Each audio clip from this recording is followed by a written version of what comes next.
Stave one of A Christmas Carol, by Charles Dickens. Read by Bob Neufeld.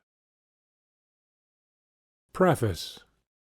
I have endeavored in this ghostly little book to raise the ghost of an idea which shall not put my readers out of humour with themselves, with each other, with the season, or with me. May it haunt their houses pleasantly, and no one wish to lay it. Their faithful friend and servant, Charles Dickens, December, 1843. Stave 1. Marley's Ghost. Marley was dead, to begin with. There is no doubt whatever about that.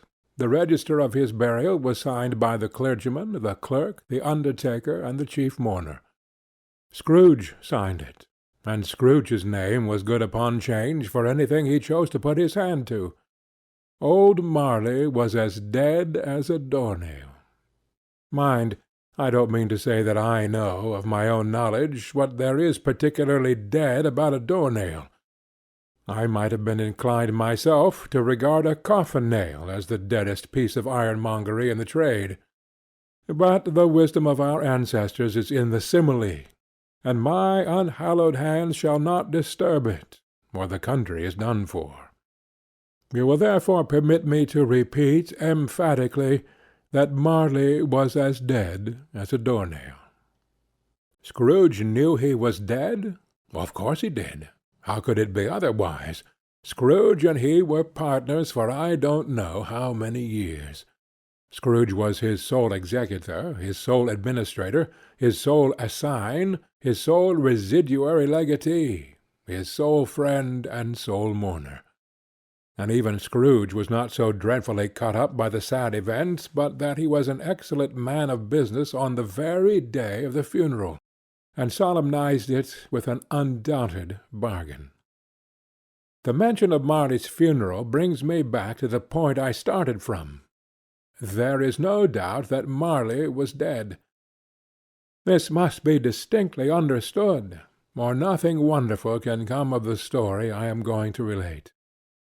If we were not perfectly convinced that Hamlet's father died before the play began, there would be nothing more remarkable in his taking a stroll at night in an easterly wind upon his own ramparts than there would be in any other middle-aged gentleman rashly turning out after dark in a breezy spot, say St. Paul's churchyard, for instance, literally to astonish his son's weak mind.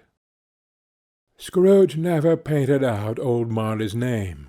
There it stood years afterwards above the warehouse door, Scrooge and Marley.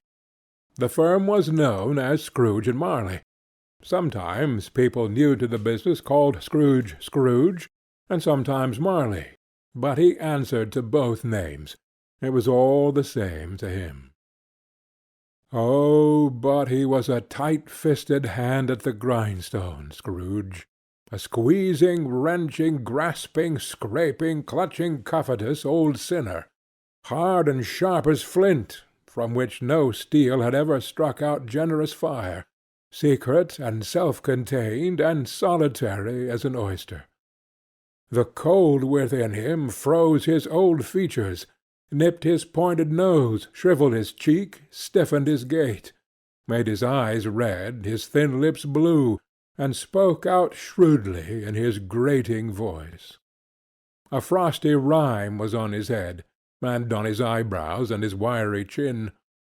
He carried his own low temperature always about with him. He iced his office in the dog-days, and didn't thaw it 1 degree at Christmas. External heat and cold had little influence on Scrooge. No warmth could warm, no wintry weather chill him. No wind that blew was bitterer than he, no falling snow was more intent upon its purpose, no pelting rain less open to entreaty. Foul weather didn't know where to have him. The heaviest rain and snow and hail and sleet could boast of the advantage over him in only one respect. They often came down handsomely, and Scrooge never did. Nobody ever stopped him in the street to say, with gladsome looks, "My dear Scrooge, how are you? When will you come to see me?" No beggars implored him to bestow a trifle, no children asked him what it was o'clock. No man or woman ever once in all his life inquired the way to such and such a place of Scrooge. Even the blind men's dogs appeared to know him, and when they saw him coming on, would tug their owners into doorways and up courts, and then would wag their tails as though they said, "No eye at all is better than an evil one, dark master." But what did Scrooge care? It was the very thing he liked. To edge his way along the crowded paths of life, warning all human sympathy to keep its distance, was what the knowing ones call nuts to Scrooge. Once upon a time, of all the good days in the year, on Christmas Eve, old Scrooge sat busy in his counting-house. It was cold, bleak, biting weather, foggy withal, and he could hear the people in the court outside go wheezing up and down, beating their hands upon their breasts, and stamping their feet upon the pavement stones to warm them. The city clocks had only just gone 3, but it was quite dark already. It had not been light all day, and candles were flaring in the windows of the neighboring offices like ruddy smears upon the palpable brown air. The fog came pouring in at every chink and keyhole, and was so dense without that although the court was of the narrowest, the houses opposite were mere phantoms. To see the dingy cloud come drooping down, obscuring everything, one might have thought that nature lived hard by, and was brewing on a large scale. The door of Scrooge's counting-house was open, that he might keep his eye upon his clerk, who, in a dismal little cell beyond, a sort of tank, was copying letters. Scrooge had a very small fire, but the clerk's fire was so much smaller that it looked like one coal. But he couldn't replenish it, for Scrooge kept the coal-box in his own room, and so surely as the clerk came in with the shovel, the master predicted that it would be necessary for them to part. Wherefore the clerk put on his white comforter, and tried to warm himself at the candle, in which effort, not being a man of a strong imagination, he failed. "A Merry Christmas, uncle! God save you!" cried a cheerful voice. It was the voice of Scrooge's nephew, who came upon him so quickly that this was the first intimation he had of his approach. "Bah!" said Scrooge. "Humbug!" He had so heated himself with his rapid walking in the fog and frost, this nephew of Scrooge's, that he was all in a glow. His face was ruddy and handsome, his eyes sparkled, and his breath smoked again. "Christmas a humbug, uncle?" said Scrooge's nephew. "You don't mean that, I am sure." "I do," said Scrooge. "Merry Christmas! What right have you to be merry? What reason have you to be merry? You're poor enough." "Oh, come then," returned the nephew gaily. "What right have you to be dismal? What reason have you to be morose? You're rich enough." Scrooge, having no better answer ready on the spur of the moment, said, "Bah!" again, and followed it up with "Humbug!" "Don't be cross, uncle," said the nephew. "Oh, what else can I be," returned the uncle, "when I live in such a world of fools as this? Merry Christmas! Out upon Merry Christmas! What's Christmas time to you but a time for paying bills without money, a time for finding yourself a year older, but not an hour richer, a time for balancing your books and having every item in 'em through a round dozen of months presented dead against you? If I could work my will," said Scrooge indignantly, "every idiot who goes about with 'Merry Christmas' on his lips should be boiled with his own pudding, and buried with a stake of holly through his heart. He should." "Uncle!" pleaded the nephew. "Nephew!" returned the uncle sternly. "Keep Christmas in your own way, and let me keep it in mine." "Keep it?" repeated Scrooge's nephew. "But you don't keep it." "Let me leave it alone, then," said Scrooge. "Much good may it do you. Much good has it ever done you." "There are many things from which I might have derived good, by which I have not profited, I dare say," returned the nephew. "Christmas among the rest. But I am sure I have always thought of Christmas time, when it has come round, apart from the veneration due its sacred name and origin, if anything belonging to it can be apart from that, as a good time, a kind, forgiving, charitable, pleasant time, the only time I know of, in the long calendar of the year, when men and women seem by one consent to open their shut-up hearts freely, and to think of people below them as if they really were fellow-passengers to the grave, and not another race of creatures bound on other journeys. And therefore, uncle, though it has never put a scrap of gold or silver in my pocket, I believe that it has done me good, and will do me good, and I say, God bless it." The clerk in the tank involuntarily applauded. Becoming immediately sensible of the impropriety, he poked the fire, and extinguished the last frail spark for ever. "Let me hear another sound from you," said Scrooge, "and you'll keep your Christmas by losing your situation. You're quite a powerful speaker, sir," he added, turning to his nephew. "I wonder you don't go into Parliament." "Don't be angry, uncle. Come, dine with us to-morrow." Scrooge said that he would see him. Yes, indeed, he did. He went the whole length of the expression, and said that he would see him in that extremity first. "But why?" cried Scrooge's nephew. "Why?" "Why did you get married?" said Scrooge. "Because I fell in love." "Because you fell in love," growled Scrooge, as if that were the only one thing in the world more ridiculous than a Merry Christmas. "Good afternoon." "Nay, uncle, but you never came to see me before that happened. Why give it as a reason for not coming now?" "Good afternoon," said Scrooge. "I want nothing from you. I ask nothing of you. Why cannot we be friends?" "Good afternoon," said Scrooge. "I am sorry, with all my heart, to find you so resolute.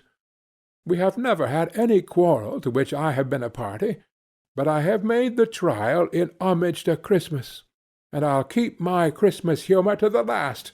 So, a Merry Christmas, uncle." "Good afternoon," said Scrooge. "And a Happy New Year." "Good afternoon," said Scrooge. His nephew left the room without an angry word notwithstanding. He stopped at the outer door to bestow the greetings of the season on the clerk, who, cold as he was warmer than Scrooge, for he returned them cordially. "There's another fellow," muttered Scrooge, who overheard him. "My clerk with 15 shillings a week, and a wife and family, talking about a Merry Christmas. I'll retire to Bedlam." This lunatic, in letting Scrooge's nephew out, had let two other people in. They were portly gentlemen, pleasant to behold, and now stood with their hats off in Scrooge's office. They had books and papers in their hands, and bowed to him. "Scrooge and Marley's, I believe," said one of the gentlemen, referring to his list. "Have I the pleasure of addressing Mr. Scrooge or Mr. Marley?" "Mr. Marley has been dead these 7 years," Scrooge replied. "He died 7 years ago, this very night."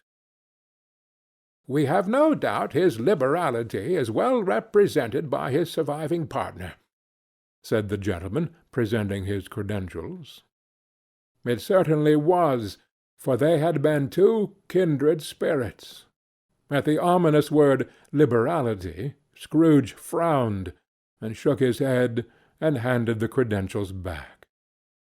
"At this festive season of the year, Mr. Scrooge," said the gentleman, taking up a pen, "it is more than usually desirable that we should make some slight provision for the poor and destitute, who suffer greatly at the present time. Many thousands are in want of common necessaries. Hundreds of thousands are in want of common comforts, sir." "Are there no prisons?" asked Scrooge. "Oh, plenty of prisons," said the gentleman, laying down the pen again. "And the Union workhouses," demanded Scrooge, "are they still in operation?" "They are still," returned the gentleman. "I wish I could say they were not." "The treadmill and the poor law are in full vigor, then?" said Scrooge.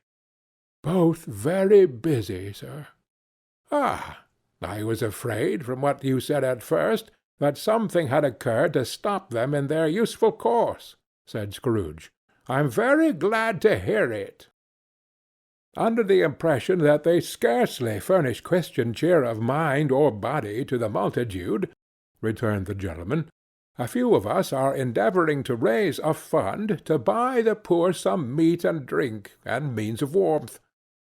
We choose this time because it is a time, of all others, when want is keenly felt, and abundance rejoices. What shall we put you down for?" "Nothing," Scrooge replied. "Ah, you wish to remain anonymous?" "I wish to be left alone," said Scrooge. "Since you ask me what I wish, gentlemen, that is my answer. I don't make merry myself at Christmas, and I can't afford to make idle people merry. I help to support the establishments I have mentioned. They cost enough, and those who are badly off must go there." "Many can't go there, and many would rather die." "If they would rather die," said Scrooge, "they had better do it, and decrease the surplus population. Besides, excuse me, I don't know that." "But you might know it," observed the gentleman. "It's not my business," Scrooge returned. "It's enough for a man to understand his own business, and not to interfere with other people's. Mine occupies me constantly. Good afternoon, gentlemen." Seeing clearly that it would be useless to pursue their point, the gentlemen withdrew. Scrooge resumed his labours with an improved opinion of himself, and in a more facetious temper than was usual with him. Meanwhile the fog and darkness thickened so, that people ran about with flaring links, proffering their services to go before horses in carriages, and conduct them on their way. The ancient tower of a church, whose gruff old bell was always peeping slyly down at Scrooge out of a Gothic window in the wall, became invisible, and struck the hours and quarters in the clouds, with tremulous vibrations afterwards, as if its teeth were chattering in its frozen head up there. The cold became intense.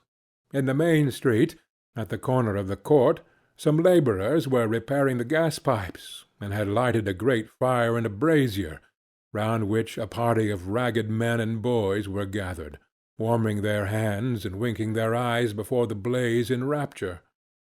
The water-plug being left in solitude, its overflowings sullenly congealed, and turned to misanthropic ice.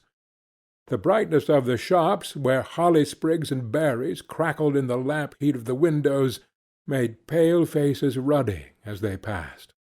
Poulterers' and grocers' trades became a splendid joke, a glorious pageant with which it was next to impossible to believe that such dull principles as bargain and sale had anything to do.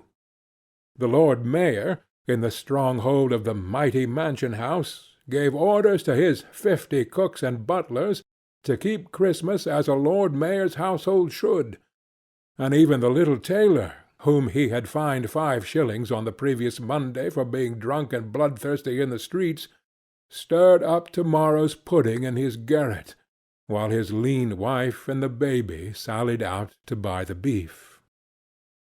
Foggier yet and colder, piercing, searching, biting cold. If the good St. Dunstan had but nipped the evil spirit's nose with a touch of such weather as that, instead of using his familiar weapons, then indeed he would have roared to lusty purpose.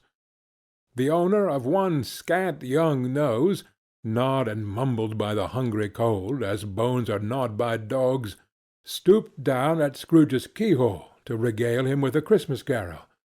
But at the first sound of "God bless you, merry gentlemen, may nothing you dismay," Scrooge seized the ruler with such energy of action that the singer fled in terror, leaving the keyhole to the fog, and even more congenial frost. At length the hour of shutting up the counting-house arrived. With an ill will Scrooge dismounted from his stool, and tacitly admitted the fact to the expectant clerk in the tank, who instantly snuffed his candle out and put on his hat. "You'll want all day to-morrow, I suppose?" said Scrooge. "If quite convenient, sir." "It's not convenient," said Scrooge, "and it's not fair. If I was to stop half-a-crown for it, you'd think yourself ill-used, I'll be bound." The clerk smiled faintly. "And yet," said Scrooge, "you don't think me ill-used when I pay a day's wages for no work." The clerk observed that it was only once a year. "A poor excuse for picking a man's pocket every 25th of December," said Scrooge, buttoning his great-coat to the chin. "But I suppose you must have the whole day. Be here all the earlier next morning." The clerk promised that he would, and Scrooge walked out with a growl. The office was closed in a twinkling, and the clerk, with the long ends of his white comforter dangling below his waist, for he boasted no great-coat, went down a slide-on Cornhill at the end of a lane of boys 20 times, in honour of its being Christmas Eve, and then ran home to Camden Town as hard as he could pelt, to play at blindman's buff. Scrooge took his melancholy dinner in his usual melancholy tavern, and having read all the newspapers, and beguiled the rest of the evening with his banker's book, went home to bed. He lived in chambers which had once belonged to his deceased partner. They were a gloomy suite of rooms in a lowering pile of building up a yard, where it had so little business to be, that one could scarcely help fancying it must have run there when it was a young house, playing at hide-and-seek with other houses, and forgotten the way out again. It was old enough now, and dreary enough, for nobody lived in it but Scrooge, the other rooms being all let out as offices. The yard was so dark that even Scrooge, who knew its every stone, was fain to grope with his hands. The fog and frost so hung about the black old gateway of the house that it seemed as if the genius of the weather sat in mournful meditation on the threshold. Now it is a fact that there was nothing at all particular about the knocker on the door, except that it was very large. It was also a fact that Scrooge had seen it night and morning during his whole residence in that place. Also that Scrooge had as little of what is called fancy about him as any man in the city of London, even including, which is a bold word, the corporation, aldermen, and livery. Let it also be borne in mind that Scrooge had not bestowed one thought on Marley since his last mention of his 7 years dead partner that afternoon. And then let any man explain to me, if he can, how it happened that Scrooge, having his key in the lock of the door, saw in the knocker, without its undergoing any intermediate process of change, not a knocker, but Marley's face. Marley's face! It was not in impenetrable shadow, as the other objects in the yard were, but had a dismal light about it, like a bad lobster in a dark cellar. It was not angry or ferocious, but looked at Scrooge as Marley used to look, with ghostly spectacles turned up on his ghostly forehead. The hair was curiously stirred, as if by breath or hot air, and though the eyes were wide open, they were perfectly motionless. That and its livid colour made it horrible, but its horror seemed to be in spite of the face and beyond its control, rather than a part of its own expression. As Scrooge looked fixedly at this phenomenon, it was a knocker again. To say that he was not startled, or that his blood was not conscious of a terrible sensation to which it had been a stranger from infancy, would be untrue. But he put his hand upon the key he had relinquished, turned it sturdily, walked in, and lighted his candle. He did pause, with a moment's irresolution, before he shut the door, and he did look cautiously behind it first, as if he half expected to be terrified with the sight of Marley's pigtail sticking out into the hall. But there was nothing on the back of the door except the screws and nuts that held the knocker on. So he said, "Pooh, pooh," and closed it with a bang. The sound resounded through the house like thunder. Every room above, and every cask in the wine merchant's cellars below, appeared to have a separate peal of echoes of its own. Scrooge was not a man to be frightened by echoes. He fastened the door and walked across the hall and up the stairs, slowly too, trimming his candle as he went. You may talk vaguely about driving a coach and six up a good old flight of stairs, or through a bad young Act of Parliament, but I mean to say you might have got a hearse up that staircase, and taken it broadwise, with a splinter bar towards the wall and the door towards the balustrades, and done it easy. There was plenty of width for that, and room to spare, which is perhaps the reason why Scrooge thought he saw a locomotive hearse going on before him in the gloom.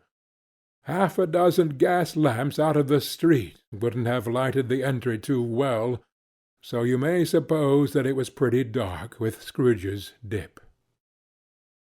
Up Scrooge went, not caring a button for that. Darkness is cheap, and Scrooge liked it.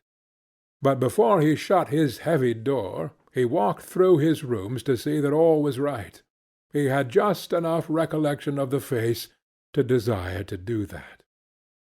Sitting-room, bedroom, lumber-room, all as they should be. Nobody under the table, nobody under the sofa, a small fire in the grate, spoon and basin ready, and the little saucepan of gruel (Scrooge had a coal in his head) upon the hob. Nobody under the bed, nobody in the closet, nobody in his dressing-gown, which was hanging up in a suspicious attitude against the wall. Lumber-room as usual. Old fire-guard, old shoes, 2 fish-baskets, washing-stand on 3 legs, and a poker. Quite satisfied, he closed his door, and locked himself in, double-locked himself in, which was not his custom. Thus secured against surprise, he took off his cravat, put on his dressing-gown and slippers and his nightcap, and sat down before the fire to take his gruel. It was a very low fire indeed, nothing on such a bitter night. He was obliged to sit close to it and brood over it before he could extract the least sensation of warmth from such a handful of fuel. The fireplace was an old one, built by some Dutch merchant long ago, and paved all round with quaint Dutch tiles, designed to illustrate the Scriptures. There were Cains and Abels, Pharaoh's daughters, Queens of Sheba, angelic messengers descending through the air on clouds like feather-beds, Abrahams, Belshazzars, apostles pulling off to sea in butter-boats, hundreds of figures to attract his thoughts. And yet that face of Marley, 7 years dead, came like the ancient prophet's rod and swallowed up the whole. If each smooth tile had been a blank at first, with power to shape some picture on its surface from the disjointed fragments of his thoughts, there would have been a copy of old Marley's head on every one. "Humbug!" said Scrooge, and walked across the room. After several turns he sat down again. As he threw his head back in the chair, his glance happened to rest upon a bell, a disused bell that hung in the room and communicated for some purpose now forgotten with a chamber in the highest story of the building. It was with great astonishment, and with a strange inexplicable dread, that as he looked he saw this bell begin to swing. It swung so softly in the outset that it scarcely made a sound, but soon it rang out loudly, and so did every bell in the house. This might have lasted half a minute or a minute, but it seemed an hour. The bells ceased as they had begun, together. They were succeeded by a clanking noise, deep down below, as if some person were dragging a heavy chain over the casks in the wine-merchant's cellar. Scrooge then remembered to have heard that ghosts in haunted houses were described as dragging chains. The cellar door flew open with a booming sound, and then he heard the noise much louder on the floors below, then coming up the stairs, then coming straight towards his door. "Ah, it's humbug still," said Scrooge. "I won't believe it." His colour changed, though, when, without a pause, it came on through the heavy door, and passed into the room before his eyes. Upon its coming in, the dying flame leaped up, as though it cried, "I know him! Marley's ghost!" and fell again. The same face, the very same. Marley in his pigtail, usual waistcoat, tights, and boots, the tassels on the latter bristling, like his pigtail in his coat-skirts, and the hair upon his head. The chain he drew was clasped about his middle. It was long, and wound about him like a tail, and it was made, for Scrooge observed it closely, of cash-boxes, keys, padlocks, ledgers, deeds, and heavy purses, wrought in steel. His body was transparent, so that Scrooge, observing him, and looking through his waistcoat, could see the 2 buttons on his coat behind. Scrooge had often heard it said that Marley had no bowels, but he had never believed it until now. Nor did he believe it even now, though he looked the phantom through and through, and saw it standing before him, though he felt the chilling influence of its death-cold eyes, and marked the very texture of the folded kerchief bound about its head and chin, which wrapper he had not observed before, he was still incredulous, and fought against his senses. "How now?" said Scrooge, caustic and cold as ever. "What do you want with me?" "Much." Marley's voice, no doubt about it. "Who are you?" "Ask me who I was." "Who were you, then?" said Scrooge, raising his voice.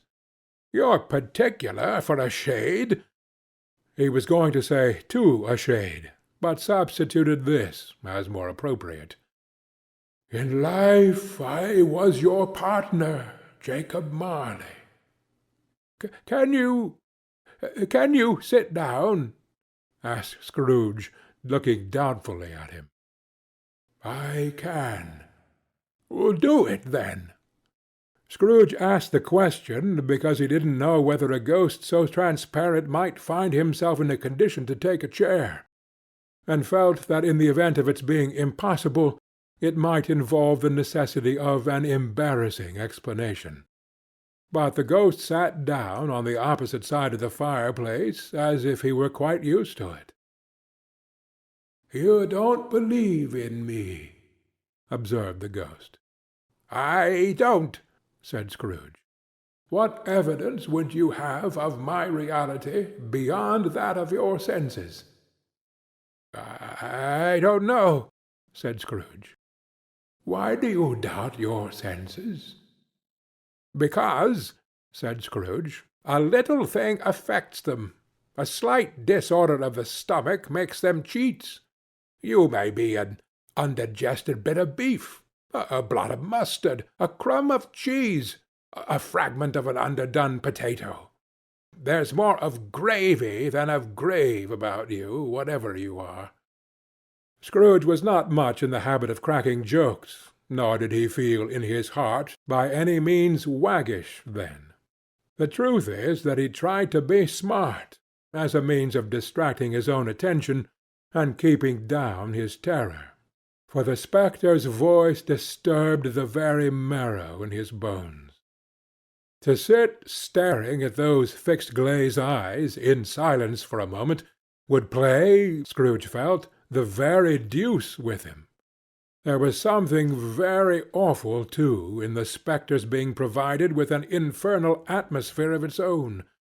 Scrooge could not feel it himself, but this was clearly the case, for though the ghost sat perfectly motionless, its hair and skirts and tassels were still agitated, as by the hot vapour from an oven.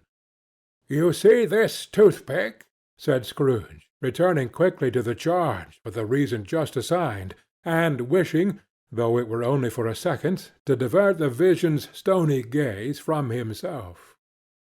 "I do," replied the ghost. "You are not looking at it," said Scrooge. "But I see it," said the ghost, "notwithstanding." "Well," returned Scrooge, "I have but to swallow this, and be for the rest of my days persecuted by a legion of goblins, all of my own creation.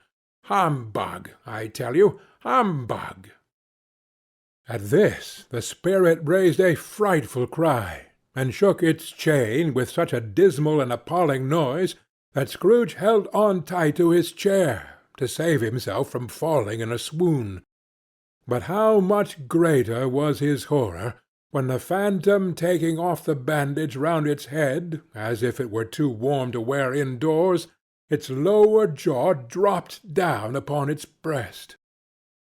Scrooge fell upon his knees, and clasped his hands before his face. "Mercy!" he said. "Dreadful apparition! Why do you trouble me?"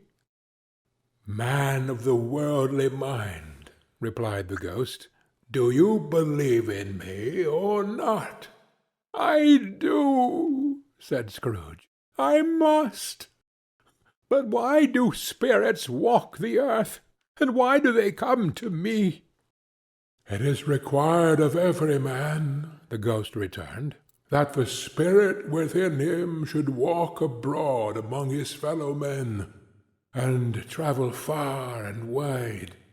And if that spirit goes not forth in life, it is condemned to do so after death. It is doomed to wander through the world. Woe is me! And witness what it cannot share, but might have shared on earth and turned to happiness." Again the spectre raised a cry, and shook its chain, and wrung its shadowy hands. "You are fettered," said Scrooge, trembling. "Tell me why." "I wear the chain I forged in life," replied the ghost.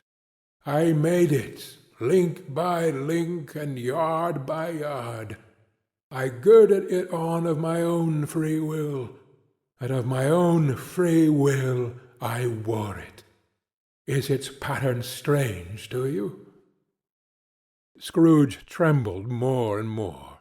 "Or would you know," pursued the ghost, "the weight and length of the strong coil you bear yourself? It was full as heavy and long as this 7 Christmas Eves ago. You have labored on it since. It is a ponderous chain." Scrooge glanced about him on the floor, in the expectation of finding himself surrounded by some 50 or 60 fathoms of iron cable, but he could see nothing.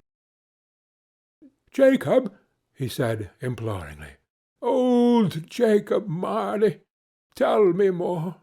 Speak comfort to me, Jacob." "I have none to give," the ghost replied. "It comes from other regions, Ebenezer Scrooge, and is conveyed by other ministers to other kinds of men. Nor can I tell you what I would. A very little more is permitted to me. I cannot rest, I cannot stay, I cannot linger anywhere. My spirit never walked beyond our counting-house. Mark me.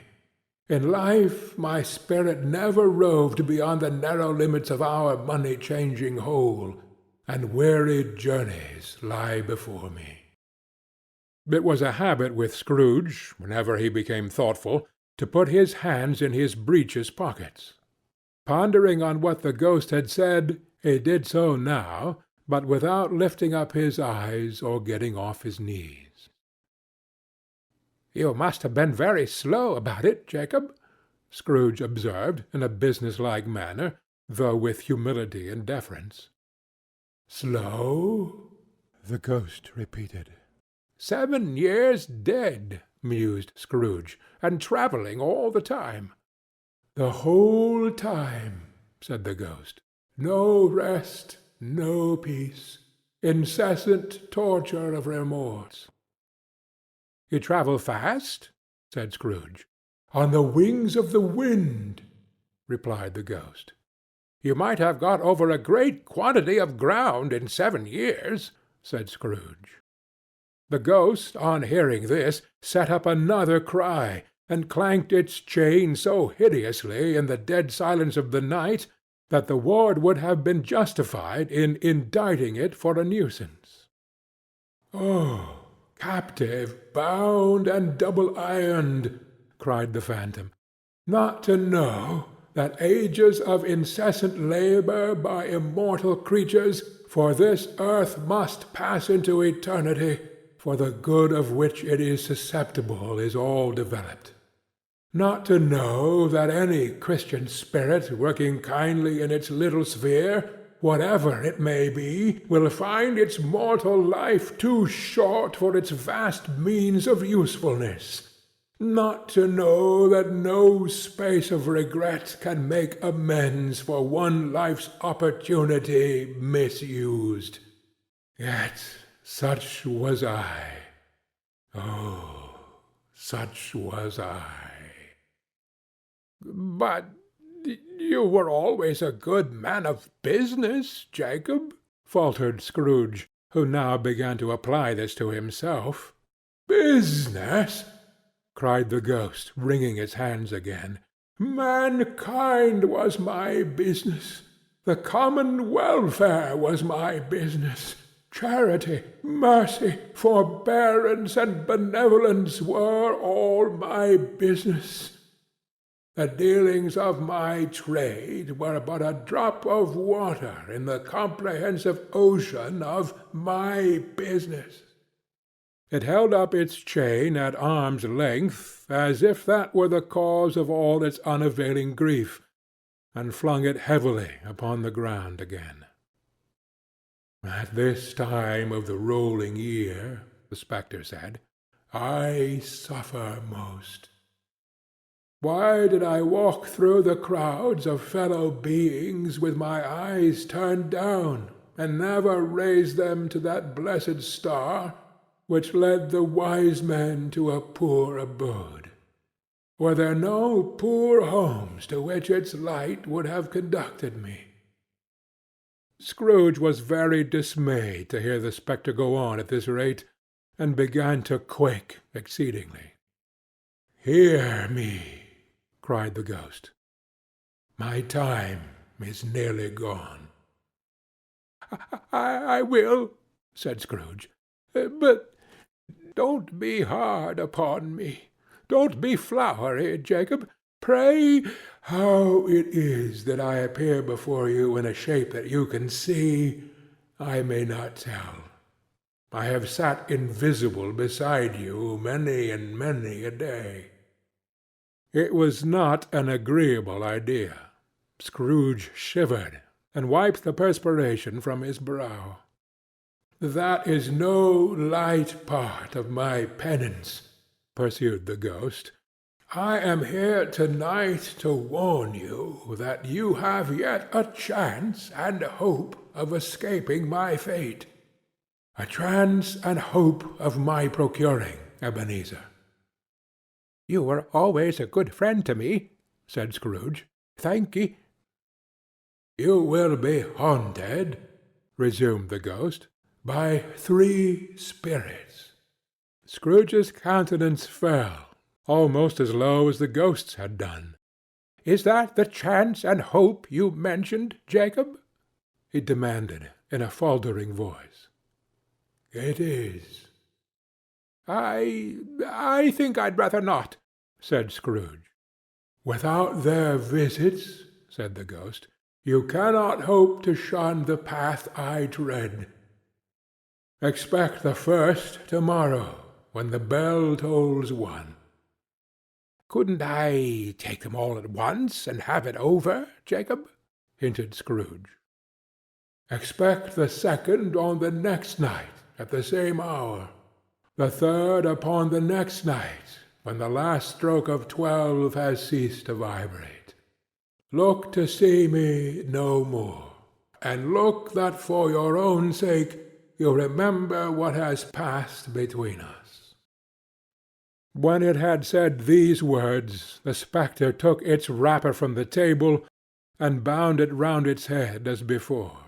Scrooge knew this, by the smart sound its teeth made, when the jaws were brought together by the bandage.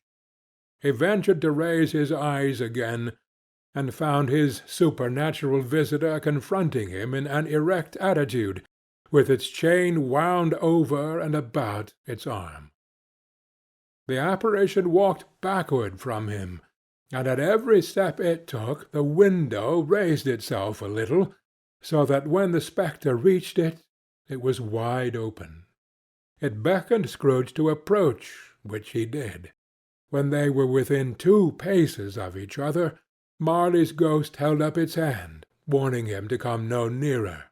Scrooge stopped, not so much in obedience as in surprise and fear, for on the raising of the hand he became sensible of confused noises in the air, incoherent sounds of lamentation and regret, wailing inexpressibly sorrowful and self-accusatory. The spectre, after listening for a moment, joined in the mournful dirge, and floated out upon the bleak, dark night. Scrooge followed to the window, desperate in his curiosity. He looked out. The air was filled with phantoms, wandering hither and thither in restless haste, and moaning as they went. Every one of them wore chains like Marley's ghost. Some few, they might be guilty governments, were linked together. None were free. Many had been personally known to Scrooge in their lives. He had been quite familiar with one old ghost, in a white waistcoat, with a monstrous iron safe attached to his ankle, who cried piteously at being unable to assist a wretched woman with an infant, whom it saw below upon a doorstep. The misery with them all was, clearly, that they sought to interfere for good in human matters, and had lost the power forever. Whether these creatures faded into mist, or mist enshrouded them, he could not tell. But they and their spirit voices faded together, and the night became as it had been when he walked home. Scrooge closed the window, and examined the door by which the ghost had entered. It was double-locked, as he had locked it with his own hands, and the bolts were undisturbed. He tried to say "humbug," but stopped at the first syllable. And being, from the emotion he had undergone, or the fatigues of the day, or his glimpse of the invisible world, or the dull conversation of the ghost, or the lateness of the hour, much need of repose, went straight to bed without undressing, and fell asleep upon the instant. End of Stave 1. Stave 2. The first of the three spirits. When Scrooge awoke, it was so dark that, looking out of bed, he could scarcely distinguish the transparent window from the opaque walls of his chamber. He was endeavouring to pierce the darkness with his ferret eyes, when the chimes of a neighbouring church struck the 4 quarters. So he listened for the hour. To his great astonishment, the heavy bell went on from 6 to 7, and from 7 to 8, and regularly up to 12, then stopped. 12! It was past 2 when he went to bed. The clock was wrong. An icicle must have got into the works. 12! He touched the spring of his repeater to correct this most preposterous clock. Its rapid little pulse beat 12, and stopped. "Why, it isn't possible," said Scrooge, "that I can have slept through a whole day and far into another night. It isn't possible that anything has happened to the sun, and this is 12 at noon." The idea being an alarming one, he scrambled out of bed and groped his way to the window. He was obliged to rub the frost off with the sleeve of his dressing-gown before he could see anything, and could see very little then. All he could make out was that it was still very foggy and extremely cold, and that there was no noise of people running to and fro and making a great stir, as there unquestionably would have been if night had beaten off bright day and taken possession of the world. This was a great relief, because 3 days after sight of the first of exchange paid to Mr. Ebenezer Scrooge or his order, and so forth, would have become a mere United States security if there were no days to count by. Scrooge went to bed again, and thought, and thought, and thought it over and over and over, and could make nothing of it. The more he thought, the more perplexed he was, and the more he endeavoured not to think, the more he thought. Marley's ghost bothered him exceedingly. Every time he resolved within himself, after mature inquiry, that it was all a dream, his mind flew back again, like a strong string released, to its first position, and presented the same problem to be worked all through. Was it a dream or not? Scrooge lay in this state until the chime had gone 3 quarters more, when he remembered, on a sudden, that the ghost had warned him of a visitation when the bell tolled 1. He resolved to lie awake until the hour was past, and, considering that he could no more go to sleep than go to heaven, this was perhaps the wisest resolution in his power. The quarter was so long that he was more than once convinced he must have sunk into a doze unconsciously and missed the clock. At length it broke upon his listening ear. Ding-dong! 1/4 past, said Scrooge, counting. Ding-dong! 1/2 past, said Scrooge. Ding-dong! 1/4 to it, said Scrooge. Ding-dong! The hour itself, said Scrooge triumphantly, and nothing else. He spoke before the hour bell sounded, which it now did with a deep, dull, hollow, melancholy 1. Light flashed up in the room upon the instant, and the curtains of his bed were drawn. The curtains of his bed were drawn aside, I tell you, by a hand. Not the curtains at his feet, nor the curtains at his back, but those to which his face was addressed. The curtains of his bed were drawn aside, and Scrooge, starting up into a half-recumbent attitude, found himself face to face with the unearthly visitor who drew them, as close to it as I am now to you, and I am standing in the spirit at your elbow. It was a strange figure, like a child, yet not so like a child as like an old man, viewed through some supernatural medium, which gave him the appearance of having receded from the view, and being diminished to a child's proportions. Its hair, which hung about its neck and down its back, was white as if with age, and yet the face had not a wrinkle in it, and the tenderest bloom was on the skin. The arms were very long and muscular, the hands the same, as if its hold were of uncommon strength. Its legs and feet, most delicately formed, were, like those upper members, bare. It wore a tunic of the purest white, and round its waist was bound a lustrous belt, the sheen of which was beautiful. It held a branch of fresh green holly in its hand, and in singular contradiction of that wintry emblem, had its dress trimmed with summer flowers. But the strangest thing about it was, that from the crown of its head there sprang a bright, clear jet of light, by which all this was visible, and which was doubtless the occasion of its using, in its duller moments, a great extinguisher for a cap, which it now held under its arm.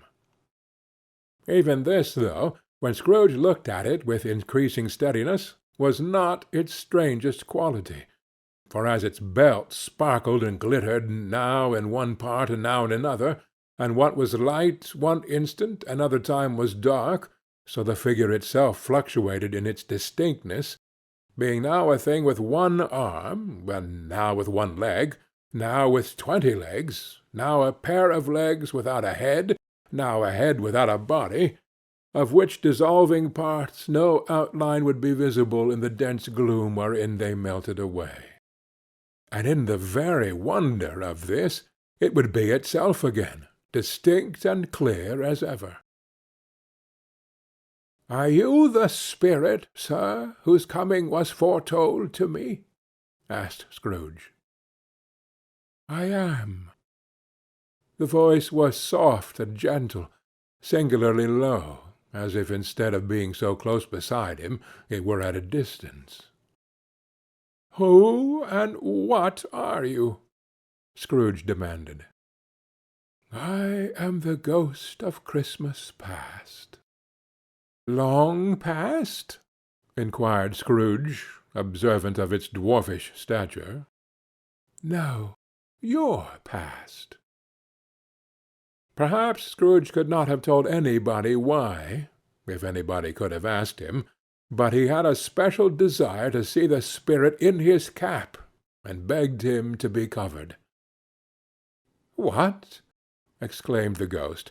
"Would you so soon put out with worldly hands the light I give? Is it not enough that you are one of those whose passions made this cap, and force me through whole trains of years to wear it low upon my brow?" Scrooge reverently disclaimed all intention to offend, or any knowledge of having wilfully bonneted the spirit at any period of his life. He then made bold to inquire what business brought him there. "Your welfare," said the ghost. Scrooge expressed himself much obliged, but could not help thinking that a night of unbroken rest would have been more conducive to that end. The spirit must have heard him thinking, for it said immediately, "Your reclamation, then. Take heed." It put out its strong hand as it spoke, and clasped him gently by the arm. "Rise, and walk with me." It would have been in vain for Scrooge to plead that the weather and the hour were not adapted to pedestrian purposes, that bed was warm and the thermometer a long way below freezing, that he was clad but lightly in his slippers, dressing-gown, and nightcap, and that he had a cold upon him at the time. The grasp, though gentle as a woman's hand, was not to be resisted. He rose, but finding that the spirit made towards the window, clasped his robe in supplication. "I am a mortal," Scrooge remonstrated, "and liable to fall." "Bear but a touch of my hand, there," said the spirit, laying it upon his heart, "and you shall be upheld in more than this." As the words were spoken, they passed through the wall, and stood upon an open country road, with fields on either hand. The city had entirely vanished. Not a vestige of it was to be seen. The darkness and the mist had vanished with it, for it was a clear, cold winter day, with snow upon the ground. "Good heaven!" said Scrooge, clasping his hands together as he looked about him. "I was bred in this place. I was a boy here." The spirit gazed upon him mildly. Its gentle touch, though it had been light and instantaneous, appeared still present to the old man's sense of feeling. He was conscious of 1,000 odours floating in the air, each one connected with 1,000 thoughts and hopes and joys and cares long, long forgotten.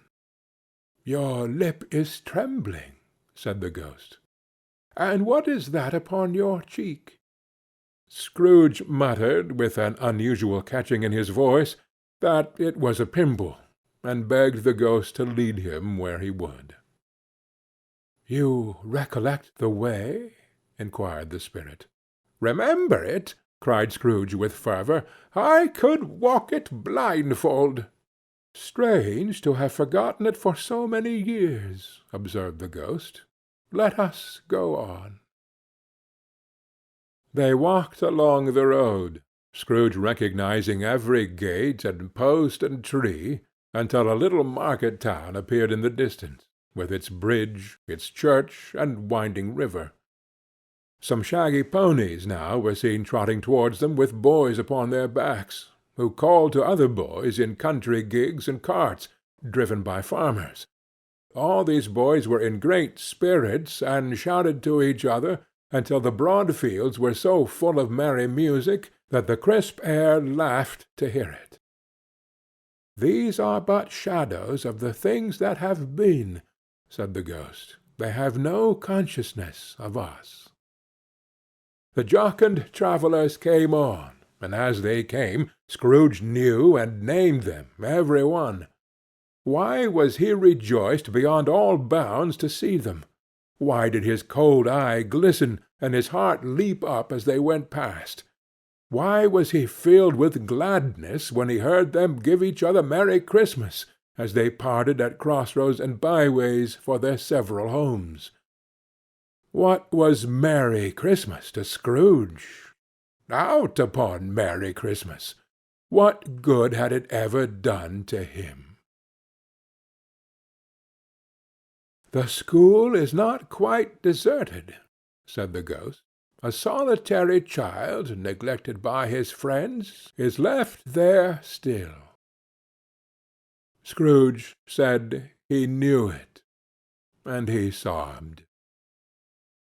They left the high road by a well-remembered lane, and soon approached a mansion of dull red brick, with a little weathercock-surmounted cupola on the roof, and a bell hanging in it. It was a large house, but one of broken fortunes, for the spacious offices were little used, their walls were damp and mossy, their windows broken, and their gates decayed. Fowls clucked and strutted in the stables, and the coach-houses and sheds were overrun with grass. Nor was it more retentive of its ancient state within, for entering the dreary hall and glancing through the open doors of many rooms, they found them poorly furnished, cold, and vast. There was an earthly savour in the air, a chilly bareness in the place which associated itself somehow with too much getting up by candlelight, and not too much to eat.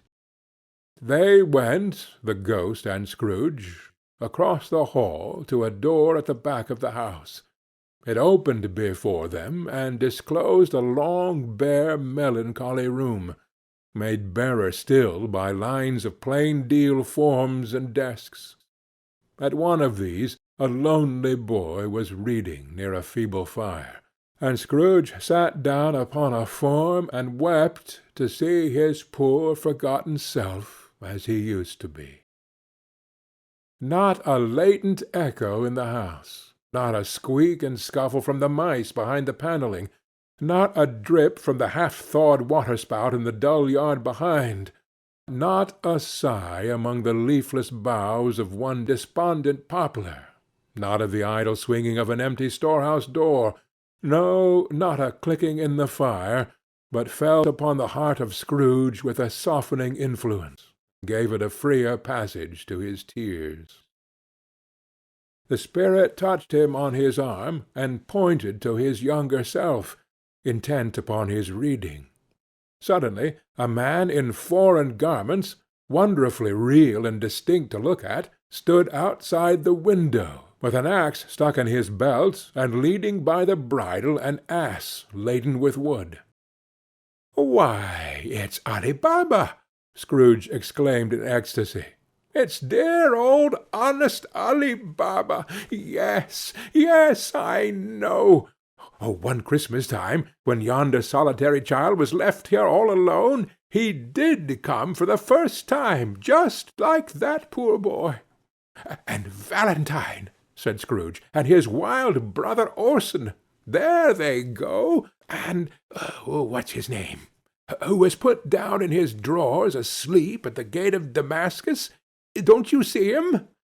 And the Sultan's groom turned upside down by the genie. Oh, there he is upon his head. Serve him right. I'm glad of it. What business had he to be married to the princess?" To hear Scrooge expending all the earnestness of his nature on such objects, in a most extraordinary voice between laughing and crying, and to see his heightened and excited face, would have been a surprise to his business friends in the city, indeed. "Oh, there's the parrot!" cried Scrooge. "Green body and yellow tail, with a thing like a lettuce growing out of the top of his head. Oh, there he is. Poor Robin Crusoe, he called him, when he came home again after sailing round the island. Poor Robin Crusoe! Where have you been, Robin Crusoe?" The man thought he was dreaming, but he wasn't. It was the parrot, you know. Oh, there goes Friday, running for his life to the little creek. Hallo! Oop! Hallo! Then, with a rapidity of transition very foreign to his usual character, he said, in pity for his former self, "Poor boy!" and cried again. "I wish," Scrooge muttered, putting his hand in his pocket and looking about him after drying his eyes with his cuff. "But it's too late now." "What is the matter?" asked the spirit. "Nothing," said Scrooge. "Nothing. There was a boy singing a Christmas carol at my door last night. I should like to have given him something. That's all." The ghost smiled thoughtfully, and waved his hand, saying it as he did so, "Let us see another Christmas." Scrooge's former self grew larger at the words, and the room became a little darker and more dirty. The panels shrunk, the windows cracked, fragments of plaster fell out of the ceiling, and the naked laths were shown instead. But how all this was brought about, Scrooge knew no more than you do. He only knew that it was quite correct, that everything had happened so, that there he was, alone again, when all the other boys had gone home for the jolly holidays. He was not reading now, but walking up and down despairingly, Scrooge looked at the ghost, and with a mournful shaking of his head, glanced anxiously towards the door. It opened, and a little girl, much younger than the boy, came darting in, and putting her arms about his neck, and often kissing him, addressed him as her "Dear, dear brother." "I have come to bring you home, dear brother," said the child, clapping her tiny hands, and bending down to laugh. "To bring you home, home, home." "Home, little Fan?" returned the boy. "Yes," said the child, brimful of glee. "Home for good and all, home for ever and ever. Father is so much kinder than he used to be, that home's like heaven. He spoke so gently to me one dear night when I was going to bed, that I was not afraid to ask him once more if you might come home. And he said yes, you should, and sent me in a coach to bring you. And you're to be a man," said the child, opening her eyes, "and are never to come back here. But first we're to be together all the Christmas long, and have the merriest time in all the world." "You're quite a woman, little Fan," exclaimed the boy. She clapped her hands, and laughed, and tried to touch his head, but being too little, laughed again, and stood on tiptoe to embrace him. Then she began to drag him, in her childish eagerness, towards the door, and he, nothing loth to go, accompanied her.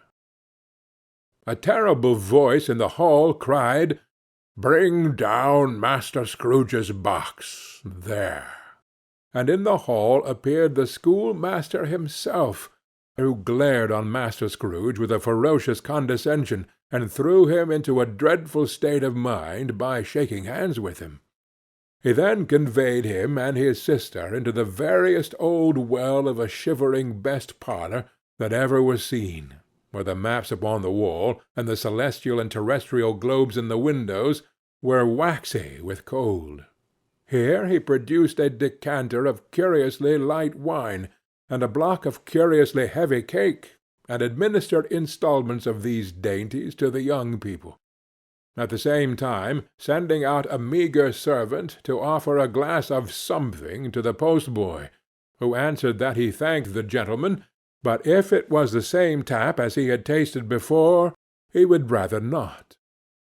Master Scrooge's trunk being by this time tied on to the top of the chaise, the children bade the schoolmaster good-bye right willingly, and getting into it, drove gaily down the garden sweep, the quick wheels dashing the hoar-frost and snow from off the dark leaves of the evergreens like spray. "Always a delicate creature, whom a breath might have withered," said the ghost, "but she had a large heart." "So she had," cried Scrooge. "You're right. I will not gainsay it, Spirit. God forbid." "She died a woman," said the ghost, "and had, as I think, children." "One child," Scrooge returned. "True," said the ghost. "Your nephew."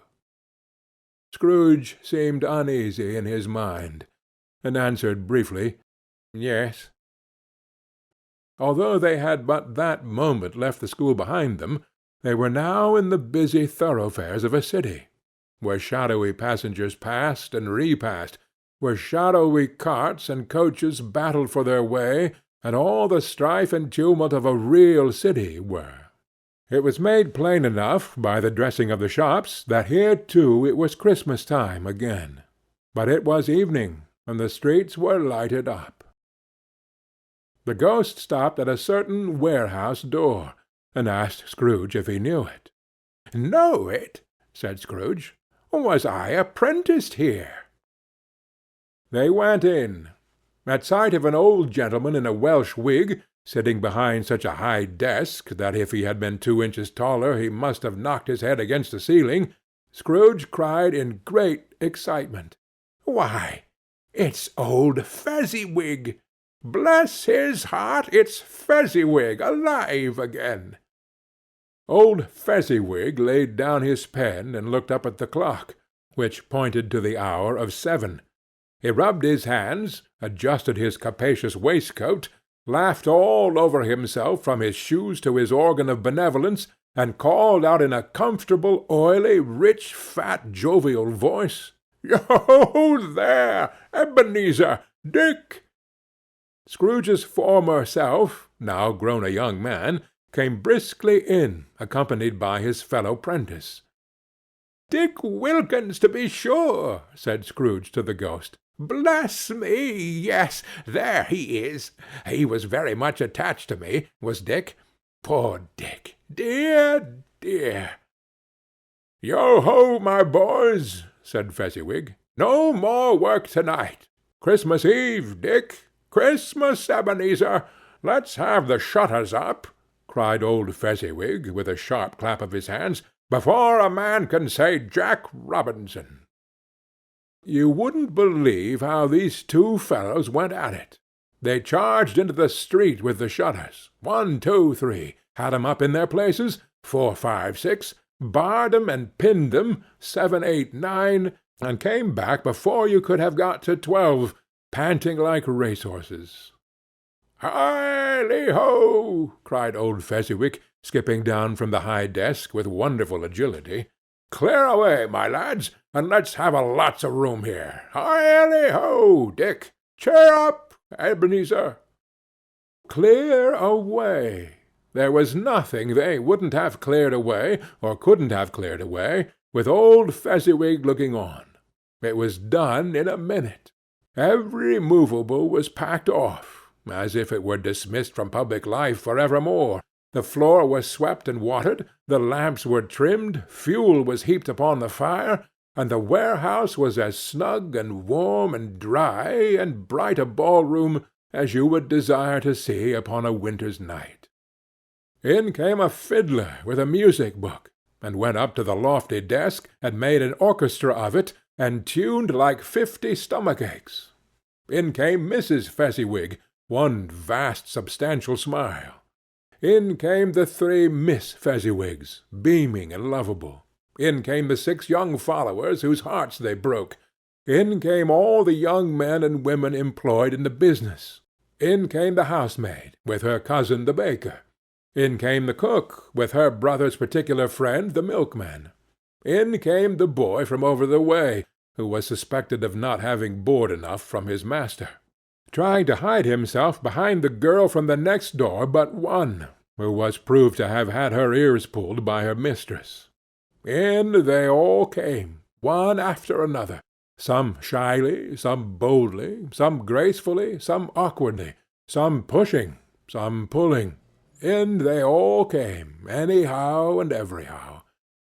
Away they all went, 20 couple at once, hands half round and back again the other way, down the middle and up again, round and round in various stages of affectionate grouping, old top couple always turning up in the wrong place, new top couple starting off again as soon as they got there, all top couples at last, and not a bottom one to help them. When this result was brought about, old Fezziwig, clapping his hands to stop the dance, cried out, "Well done!" and the fiddler plunged his hot face into a pot of porter, especially provided for that purpose. But scorning rest, upon his reappearance he instantly began again, though there were no dancers yet, as if the other fiddler had been carried home, exhausted, on a shutter, and he were a brand-new man resolved to beat him out of sight or perish.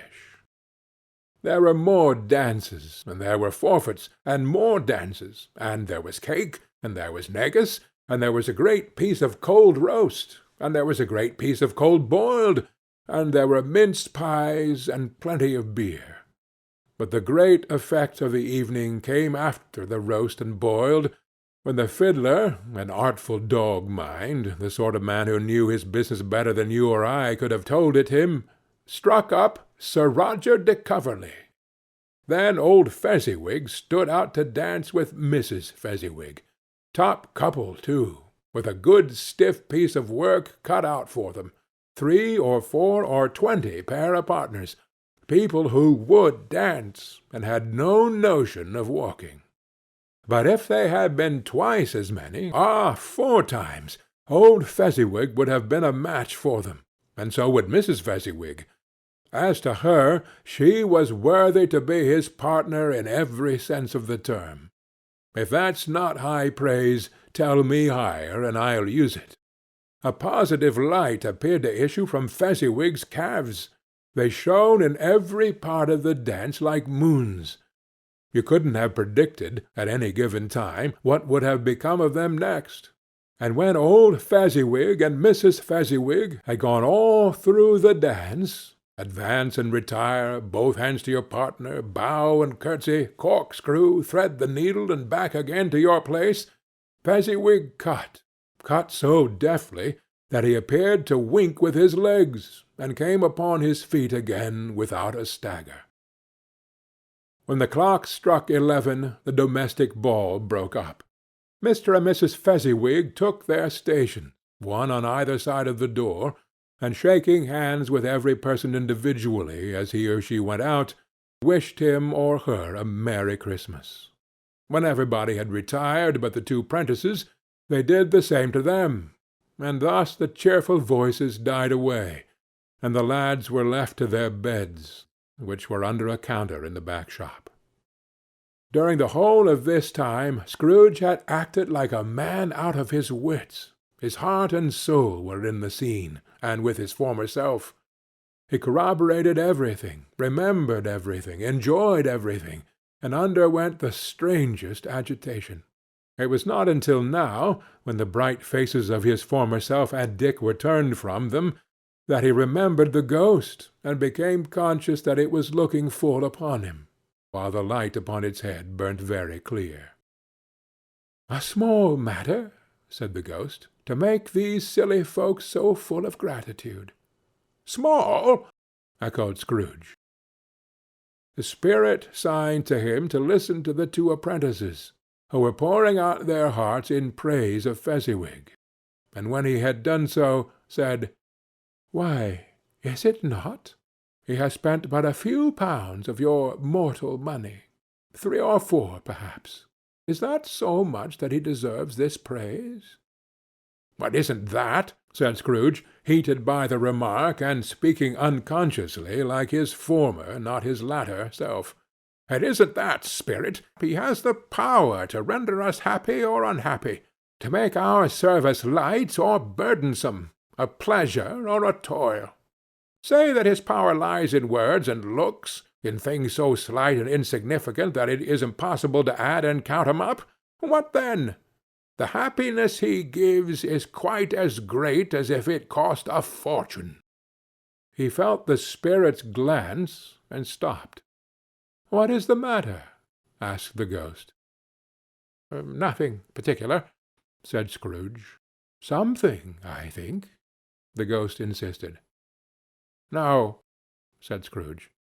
"No, I should like to be able to say a word or 2 to my clerk, just now. That's all." His former self turned down the lamps as he gave utterance to the wish, and Scrooge and the ghost again stood side by side in the open air. "My time grows short," observed the spirit. "Quick!" This was not addressed to Scrooge, or to any one he could see, but it produced an immediate effect. For again Scrooge saw himself.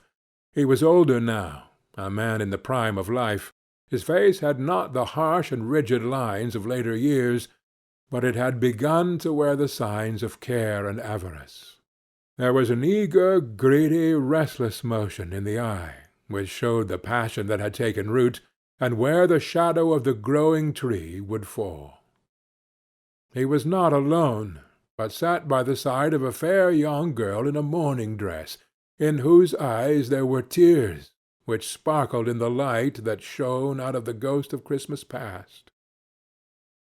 "It matters little," she said softly. "To you, very little. Another idol has displaced me, and if it can cheer and comfort you in time to come, as I would have tried to do, I have no just cause to grieve." "What idol has displaced you?" he rejoined. "A golden one." "This is the even-handed dealing of the world," he said. "There is nothing on which it is so hard as poverty, and there is nothing it professes to condemn with such severity as the pursuit of wealth." "You fear the world too much," she answered gently. "All your other hopes have merged into the hope of being beyond the chance of its sordid reproach. I have seen your nobler aspirations fall off, one by one, until the master passion, gain, engrosses you. Have I not?" "What then?" he retorted. "Even if I have grown so much wiser, what then? I am not changed towards you." She shook her head. "Am I?" "Our contract is an old one.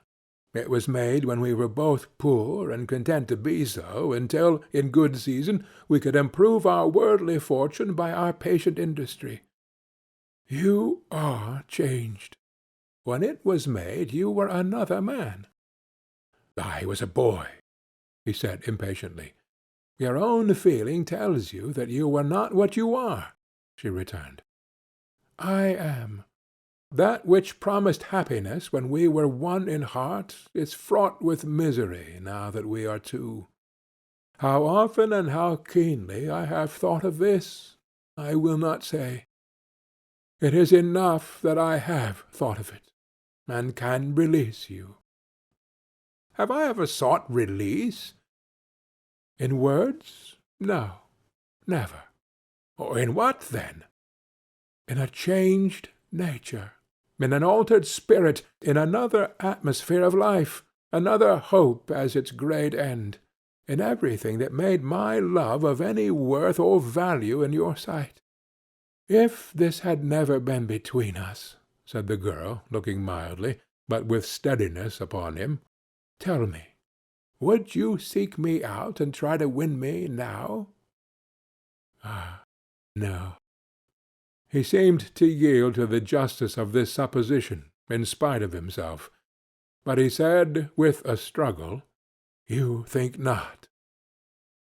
"I would gladly think otherwise, if I could," she answered.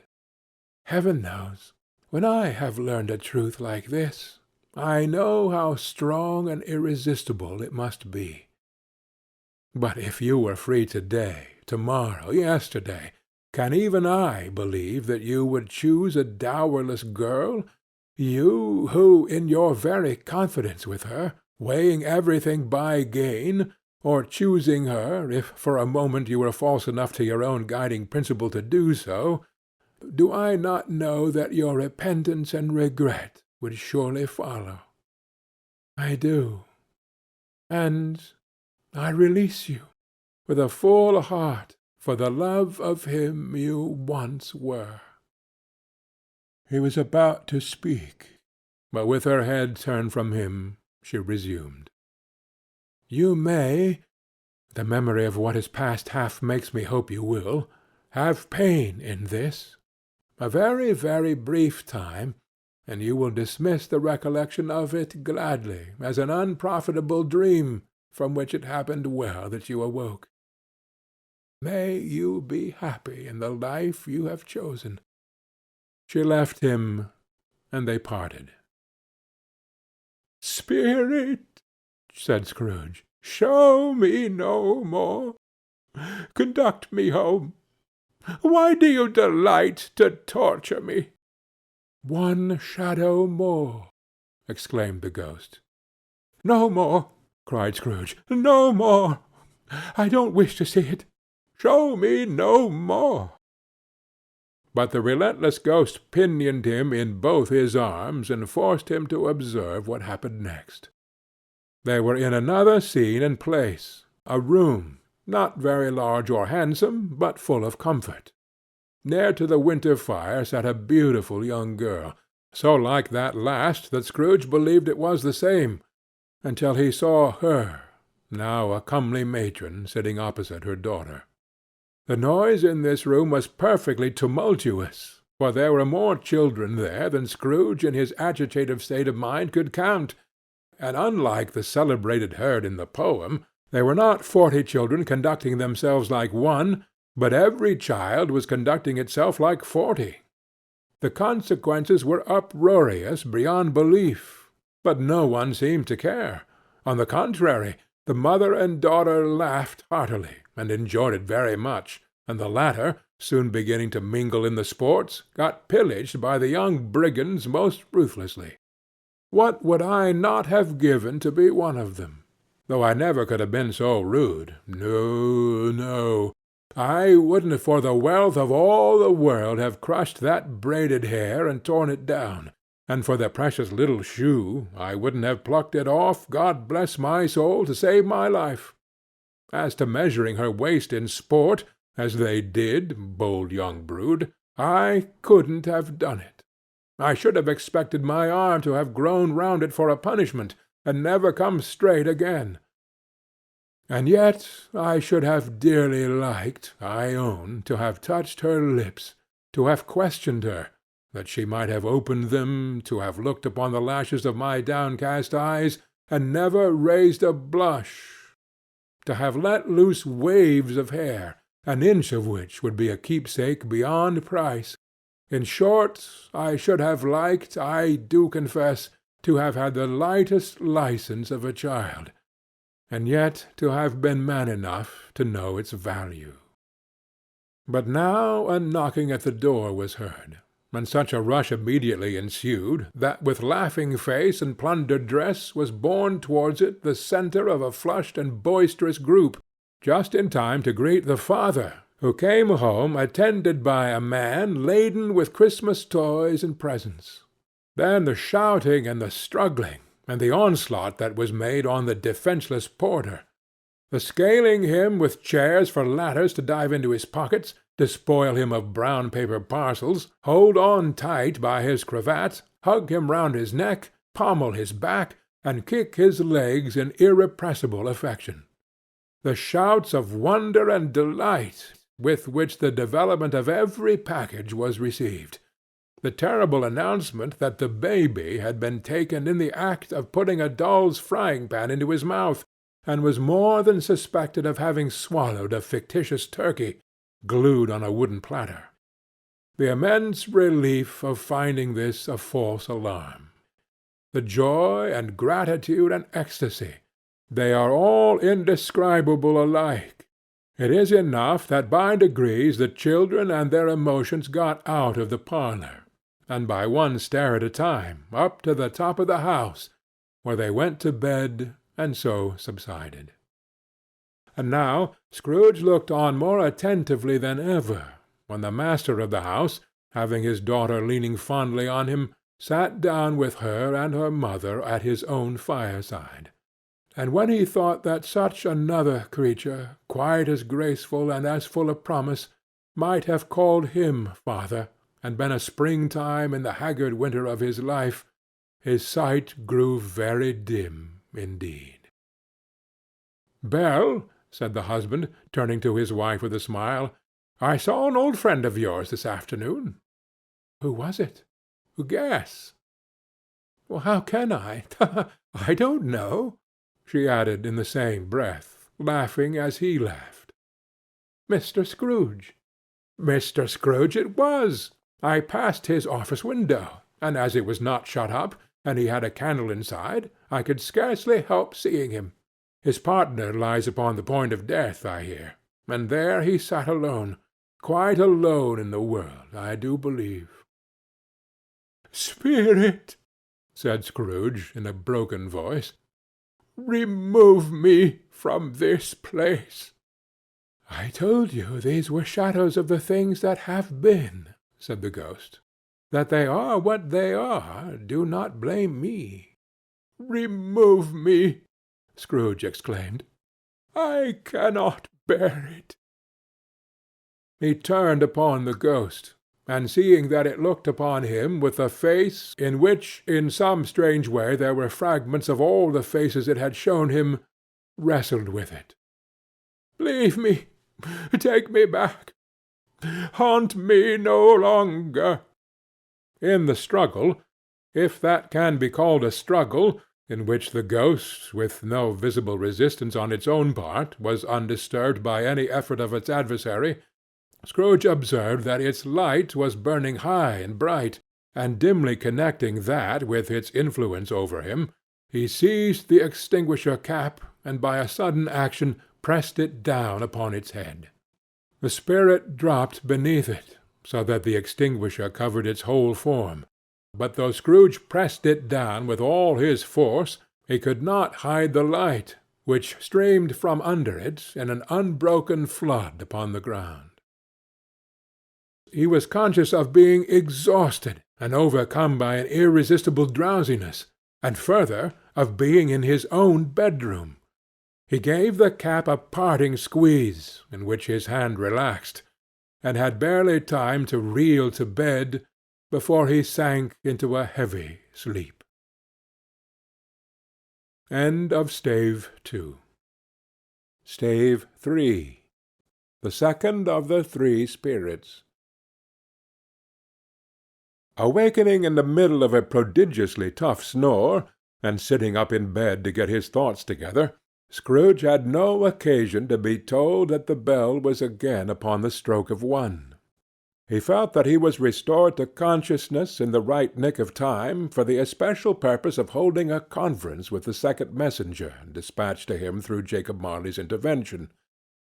But finding that he turned uncomfortably cold when he began to wonder which of his curtains this new spectre would draw back, he put them every one aside with his own hands, and lying down again established a sharp lookout all round the bed. For he wished to challenge the spirit on the moment of its appearance, and did not wish to be taken by surprise and made nervous.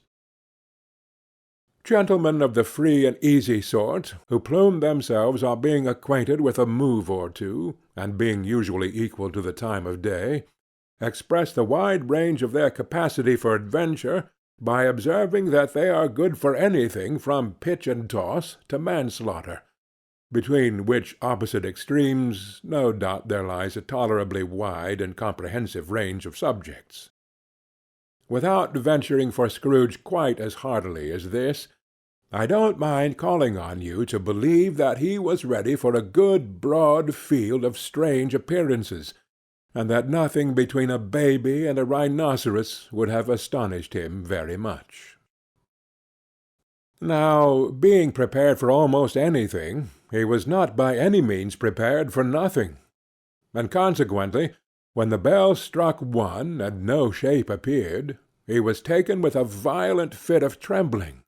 5 minutes, 10 minutes, a quarter of an hour went by, yet nothing came.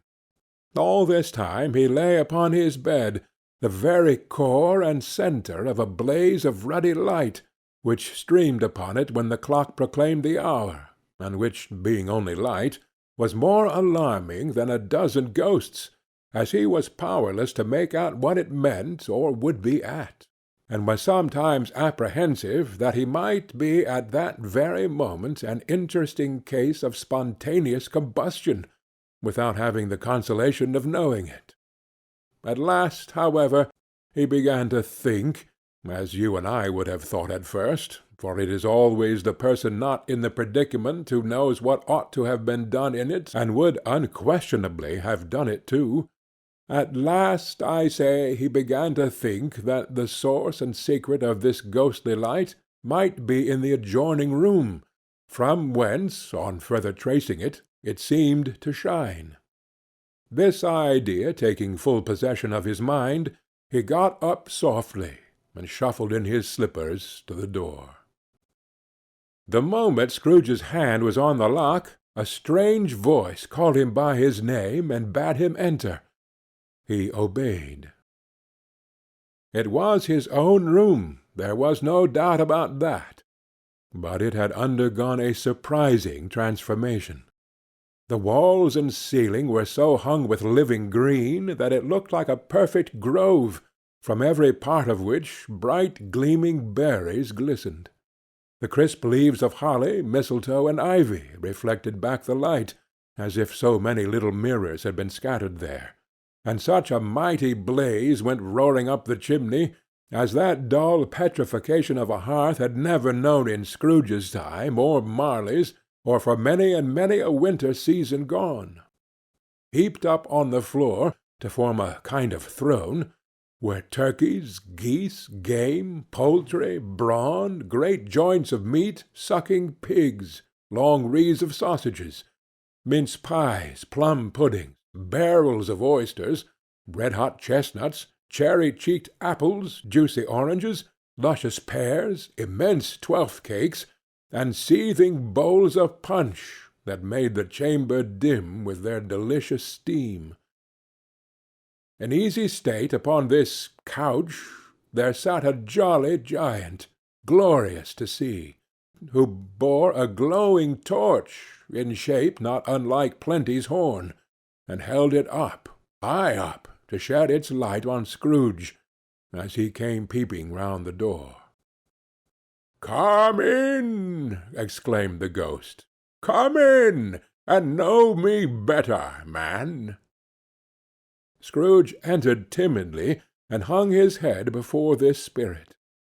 He was not the dogged Scrooge he had been, and though the spirit's eyes were clear and kind, he did not like to meet them. "I am the ghost of Christmas Present," said the spirit. "Look upon me." Scrooge reverently did so. It was clothed in one simple green robe, or mantle, bordered with white fur. This garment hung so loosely on the figure that its capacious breast was bare, as if disdaining to be warded or concealed by any artifice. Its feet, observable beneath the ample folds of the garment, were also bare, and on its head it wore no other covering than a holly wreath, set here and there with shining icicles. Its dark brown curls were long and free as its genial face, its sparkling eye, its open hand, its cheery voice, its unconstrained demeanor, and its joyful air. Girded round its middle was an antique scabbard, but no sword was in it, and the ancient sheath was eaten up with rust. "You have never seen the like of me before," exclaimed the spirit. "Never," Scrooge made answer to it. "Have never walked forth with the younger members of my family? Meaning, for I am very young, my elder brothers born in these later years?" pursued the phantom. "I don't think I have," said Scrooge. "I am afraid I have not. Have you had many brothers, spirit?" "More than 1,800, said the ghost. "Oh, a tremendous family to provide for," muttered Scrooge. The ghost of Christmas Present rose. "Spirit," said Scrooge submissively, "conduct me where you will. I went forth last night on compulsion, and I learnt a lesson which is working now. To-night, if you have aught to teach me, let me profit by it." "Touch my robe." Scrooge did as he was told, and held it fast. Holly, mistletoe, red berries, ivy, turkeys, geese, game, poultry, brawn, meat, pigs, sausages, oysters, pies, puddings, fruit, and punch, all vanished instantly. So did the room, the fire, the ruddy glow, the hour of night, and they stood in the city streets on Christmas morning, where, for the weather was severe, the people made a rough but brisk and not unpleasant kind of music in scraping the snow from the pavement in front of their dwellings, and from the tops of their houses, whence it was mad delight to the boys to see it come plumping down into the road below, and splitting into artificial little snowstorms. The house fronts looked black enough, and the windows blacker, contrasting with the smooth white sheet of snow upon the roofs, and with the dirtier snow upon the ground, which last deposit had been ploughed up in deep furrows by the heavy wheels of carts and wagons, furrows that crossed and recrossed each other hundreds of times, where the great streets branched off and made intricate channels, hard to trace in the thick yellow and icy water. The sky was gloomy, and the shortest streets were choked up with a dingy mist, half thawed, half frozen, whose heavier particles descended in a shower of sooty atoms, as if all the chimneys in Great Britain had by one consent caught fire, and were blazing away to their dear hearts' content. There was nothing very cheerful in the climate or the town, and yet there was an air of cheerfulness abroad that the clearest summer air and the brightest summer sun might have endeavoured to diffuse in vain. For the people who were shovelling away on the housetops were jovial and full of glee, calling out to one another from the parapets, and now and then exchanging a facetious snowball, better-natured missile far than many a wordy jest, laughing heartily if it went right, and not less heartily if it went wrong. The poulterers' shops were still half open, and the fruiterers were radiant in their glory. There were great round pot-bellied baskets of chestnuts, shaped like the waistcoats of jolly old gentlemen, lolling at the doors and tumbling out into the street in their apoplectic opulence. There were ruddy, brown-faced, broad-girthed Spanish onions, shining in the fatness of their growth like Spanish friars, and winking from their shelves in wanton slyness at the girls as they went by and glanced demurely at the hung-up mistletoe. There were pears and apples clustered high in blooming pyramids. There were bunches of grapes, made, in the shopkeeper's benevolence, to dangle from conspicuous hooks, that people's mouths might water gratis as they passed. There were piles of filberts, mossy and brown, recalling, in their fragrance, ancient walks among the woods and pleasant shufflings ankle-deep through withered leaves. There were Norfolk biffins, squat and swarthy, setting off the yellow of the oranges and lemons, and in the great compactness of their juicy persons, urgently entreating and beseeching to be carried home in paper bags and eaten after dinner. The very gold and silver fish set forth among these choice fruits in a bowl, though members of a dull and stagnant-blooded race, appeared to know that there was something going on, and to a fish went gasping round and round their little world in slow and passionless excitement. The grocers! Oh, the grocers! Nearly closed, with perhaps 2 shutters down, or 1, but through these gaps such glimpses!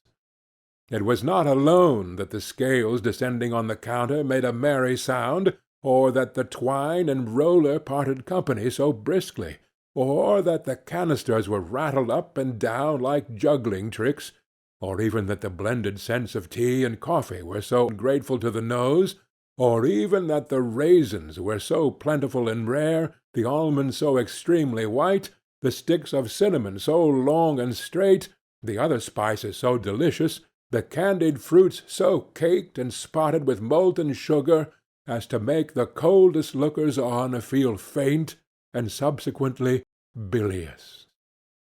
Nor was it that the figs were moist and pulpy, or that the French plums blushed in modest tartness from their highly decorated boxes, or that everything was good to eat and in its Christmas dress.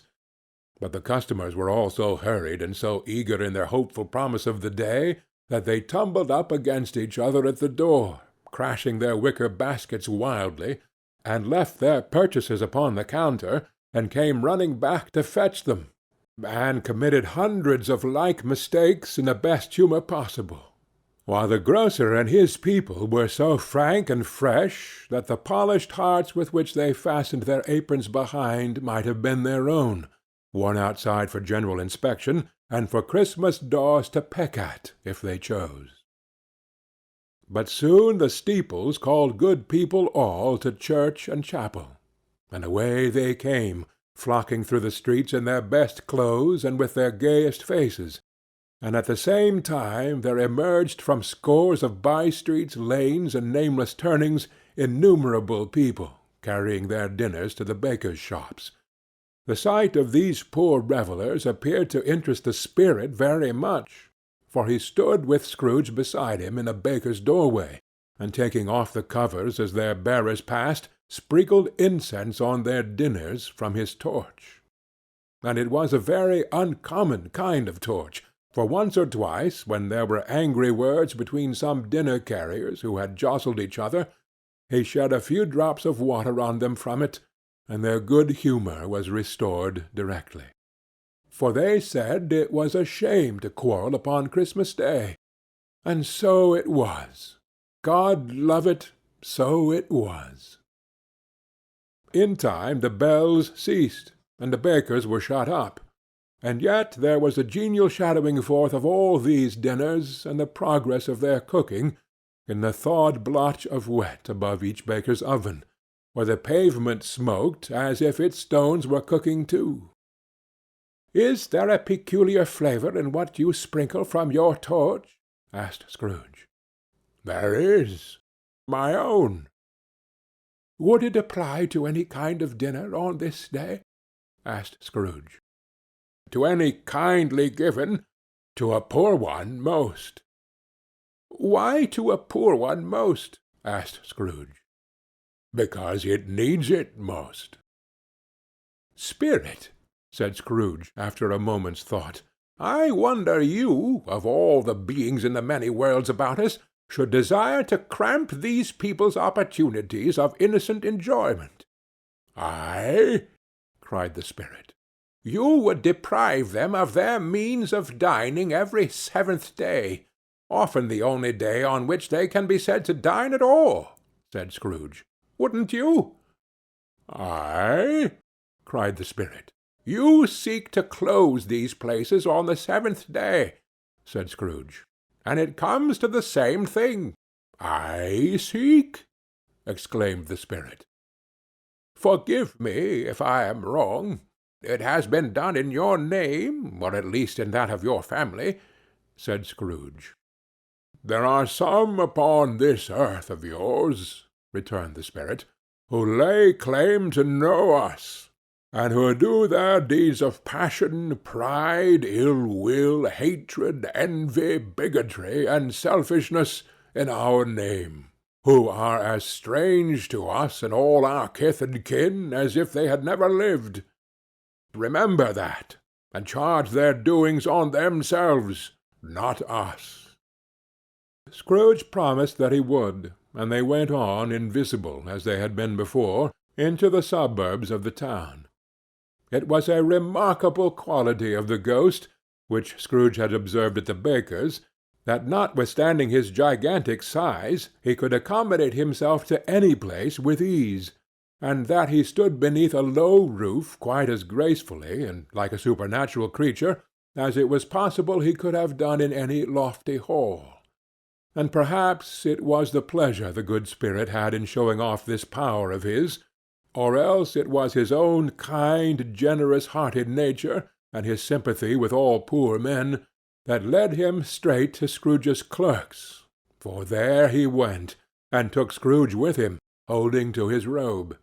And on the threshold of the door the spirit smiled, and stopped to bless Bob Cratchit's dwelling with the sprinkling of his torch. Think of that! Bob had 15 bob a week himself. He pocketed on Saturdays but 15 copies of his Christian name, and yet the ghost of Christmas present blessed his 4-roomed house.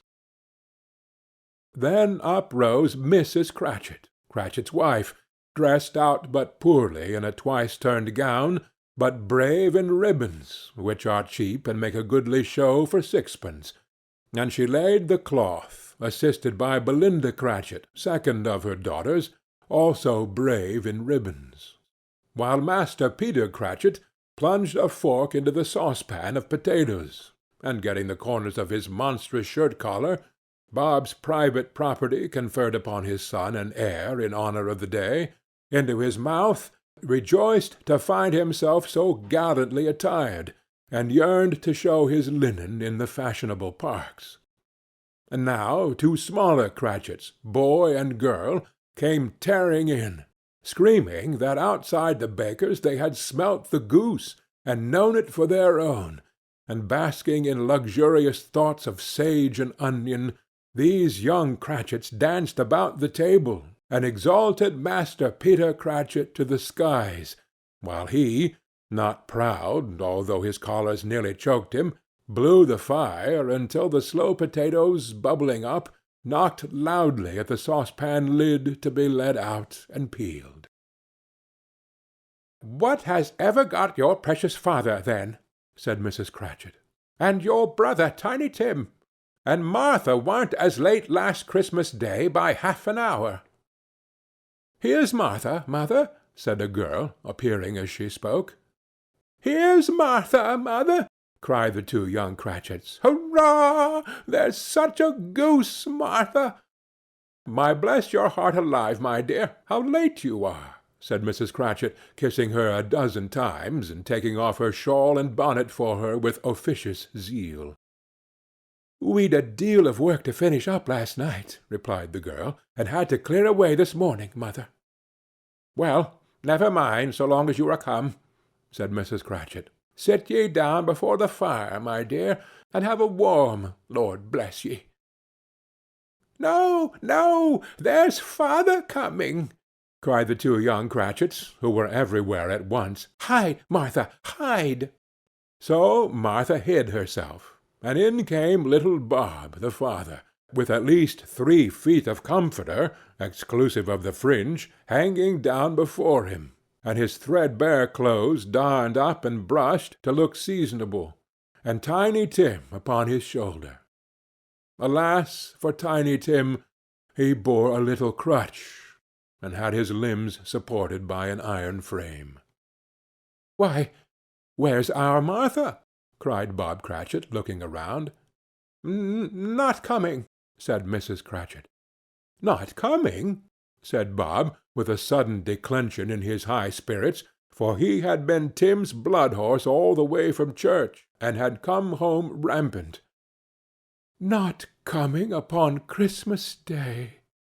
Martha didn't like to see him disappointed, if it were only in joke, so she came out prematurely from behind the closet door and ran into his arms, while the two young Cratchits hustled Tiny Tim and bore him off into the wash-house, that he might hear the pudding singing in the copper.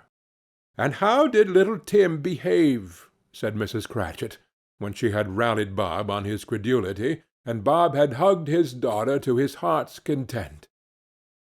"Oh, as good as gold," said Bob, "and better. Somehow he gets thoughtful, sitting by himself so much, and thinks the strangest things you ever heard. He told me, coming home, that he hoped the people saw him in the church, because he was a cripple, and it might be pleasant to them to remember on Christmas Day, 'Who made the lame beggars walk, and blind men see.'" Bob's voice was tremulous when he told them this, and trembled more when he said that Tiny Tim was growing strong and hearty. His active little crutch was heard upon the floor, and back came Tiny Tim before another word was spoken, escorted by his brother and sister to his stool before the fire, and while Bob, turning up his cuffs, as if, poor fellow, they were capable of being made more shabby, compounded some hot mixture in a jug with gin and lemons, and stirred it round and round, and put it on the hob to simmer. Master Peter and the two ubiquitous young Cratchits went to fetch the goose, with which they soon returned in high procession. Such a bustle ensued that you might have thought a goose the rarest of all birds, a feathered phenomenon, to which a black swan was a matter of course. And in truth it was something very like it in that house. Mrs. Cratchit made the gravy, ready beforehand in a little saucepan, hissing hot. Master Peter mashed the potatoes with incredible vigor. Miss Belinda sweetened up the apple-sauce. Martha dusted the hot plates. Bob took Tiny Tim beside him in a tiny corner at the table. The two young Cratchits set chairs for everybody, not forgetting themselves, and mounting guard upon their posts, crammed spoons into their mouths, lest they should shriek for goose before their time came to be helped. At last the dishes were set on, and grace was said. It was succeeded by a breathless pause, as Mrs. Cratchit, looking slowly all along the carving-knife, prepared to plunge it in the breast.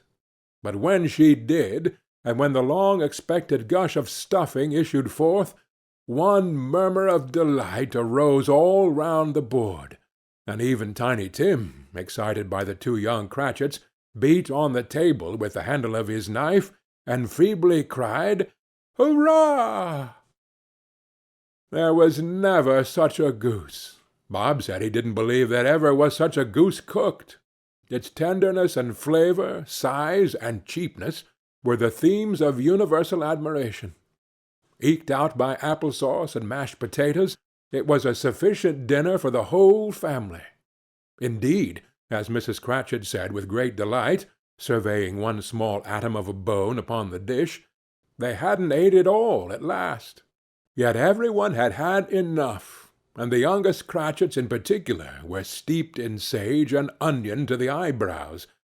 But now, the plates being changed by Miss Belinda, Mrs. Cratchit left the room alone, too nervous to bear witnesses, to take the pudding up and bring it in.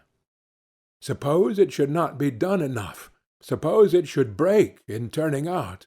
Suppose somebody should have got over the wall of the back-yard and stolen it, while they were merry with the goose, a supposition at which the two young Cratchits became livid. All sorts of horrors were supposed. Hullo! A great deal of steam. The pudding was out of the copper. A smell like a washing-day. That was the cloth. A smell like an eating-house and a pastry-cook's next door to each other, with a laundress's next door to that. That was the pudding. In half a minute Mrs. Cratchit entered, flushed but smiling proudly, with the pudding, like a speckled cannon-ball, so hard and firm, blazing in half a quartern of ignited brandy, and bedight with Christmas holly stuck into the top. Oh, a wonderful pudding! Bob Cratchit said, and calmly too, that he regarded it as the greatest success achieved by Mrs. Cratchit since their marriage. Mrs. Cratchit said that now the weight was off her mind, she would confess that she had her doubts about the quantity of flour. Everybody had something to say about it, but nobody said or thought it was at all a small pudding for a large family. It would have been flat heresy to do so. Any Cratchit would have blushed to hint at such a thing. At last the dinner was all done.